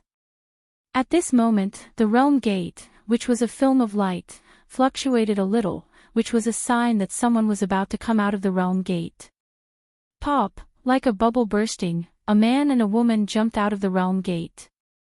Patter, the man hugged the girl, stood on the ground, and looked around. "Is this the 54545 Outer Gate?" The newcomers were naturally Wuming and Vera. Vera, who was nestled in Wuming's arms, nodded silently, then pulled on Wuming's sleeve, indicating Wuming to put her down. "I'm sorry, Vera." Wuming quickly and gently put Vera on the ground. After all, for people who had just met, this was considered rude. However, because Wuming was in a hurry and Vera kept pulling on Wuming's sleeve, Wuming, who was in a hurry, directly carried Vera and flew into the realm gate controlled by Vera. However, Vera wasn't dissatisfied at all. Perhaps to Vera, as long as it wasn't Maxwell, she could accept anyone with a good impression. After putting Vera down, Wuming looked at the huge red city not far away, Blazing Flame City. Sure enough, it was attacked by the Demon King. With Wuming's eyesight, he could see that there were barbarian-like giants holding long sticks, destroying the city. And those who were stopping and attacking these giants were vipers flying in the sky, as well as the half-dragons on their backs. Without a doubt, those were the viper cavalrymen that Salamandra was proud of. However, in the face of these giants, the viper dragon cavalry that they were so proud of played a role. Perhaps Wuming could not see the members of Salamandra who were blocking the giants on the ground of Blazing Flame Capital. "Quick, Vera, let's hurry over," Wuming said and was about to leave. However, she pulled Wuming's sleeve. Wuming turned his head and saw Vera's adorable and charming face. However, her face was filled with disgust. "Vera?" Wuming was confused. However, in the next moment, Wuming, who had understood something, instantly spread out his mental strength. "Who is it?" Wuming frowned and looked ahead. The voice that was infused with magic spread out in all directions in a visible sound wave. Not far away, some figures suddenly appeared outside the nearest city gate of Brilliant Flame Capital. Among them was Maxwell, who looked quite gentlemanly but was quite perverted. Vera frowned because she noticed Maxwell's presence. Vera, who saw Maxwell, was even more disgusted and began to hide behind Wuming. If Wuming was not mistaken, Maxwell shamelessly showed an extremely gentlemanly smile to himself, or to Vera who was behind him. However, that smile disgusted Wuming no matter how he looked at it. Immediately afterward, Maxwell waved his hand, and Maxwell and the few people around him disappeared in an instant. Maxwell and the others who disappeared did not escape because their ambush was discovered. Instead, they appeared in front of Wuming and Vera. "Ah, my bride, I finally see you again." Maxwell, pretending to be affectionate, stretched out his hand to Vera and smiled rather disgustingly. However, Maxwell's behavior made Vera, who was originally showing her head, completely shrink behind Wuming. Seeing this scene, Maxwell's originally smiling face instantly became gloomy. "So that's how it is, it was you who kidnapped my bride." Maxwell looked at Wuming as if he was thinking of a way to kill Wuming and take back his bride. However, this made Wu-Ming feel even more disgusted. Just how little self-awareness did Maxwell have? Can't he see that Vera actually hates him? However, just as Wu-Ming was about to open his mouth to mock Maxwell, one of Maxwell's companions spoke. "Nice to meet you, Mr. Vera Cyrus Eddy. My subordinates will be in your care." A youthful voice entered Wu-Ming's ears. Following Maxwell were two black-cloaked people. Wu-Ming had an impression of one of the black-cloaked people.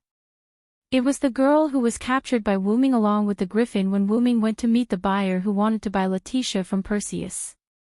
The one who spoke just now was the other black-cloaked person beside the girl. "Seems like you are their master," Wu-Ming confirmed. After all, the word subordinate was used, so he must be the other party's leader without a doubt. "Not at all, we are just companions working together. I can't be called master." The youth was rather humble. It didn't seem like he was talking to an enemy at all. Instead, it seemed like he was talking to a good friend. However, Wu-Ming felt that the youth was purposely calling them companions. Because the girl beside the youth seemed like a subordinate, but Maxwell didn't seem like a subordinate at all. Logically speaking, once the leader spoke to the other party, the subordinate should have retreated and stopped what he was doing. However, Maxwell didn't do so. He still looked like he wanted to kill Wu-Ming, and his mouth kept muttering words like, "I'll kill you." This was clearly something that only people who didn't put the youth as their master in their eyes would do. Seems like Maxwell's relationship with these people isn't that simple. Wu-Ming thought to himself. Your companion is a bit mentally unstable right now. Wu-Ming pointed at Maxwell rather politely. However, the youth didn't say anything. Also, Wu-Ming didn't know if it was an illusion, but he felt that the youth was rather helpless. This made Wu-Ming squint his eyes. Sure enough, Maxwell and the other party weren't just companions. Then, Wu-Ming pointed at the youth again. Also, I'm not interested in people who hide their heads and don't dare to show their true faces. However, the youth just smiled at this. Then, the youth spoke to Maxwell. "Maxwell, leave the villa to us, Vera, your bride, I'll leave it to you." The youth had to change the way he addressed Vera because of Maxwell's fierce gaze. However, Wu-Ming just smiled at this. "Count Vera's share as mine." In the end, Wu-Ming looked at Maxwell with a rather contemptuous gaze. "Although I don't want to fight with a guy that I easily defeated again." You're tuning into the LoveLore Library YouTube channel. We're so grateful for your support, and don't forget to subscribe to join us on this incredible journey through captivating stories. Your generosity through donations truly makes a world of difference, as it's the primary source of revenue that allows me to expand and enhance this channel for you. Thank you from the bottom of my heart for being a part of this adventure.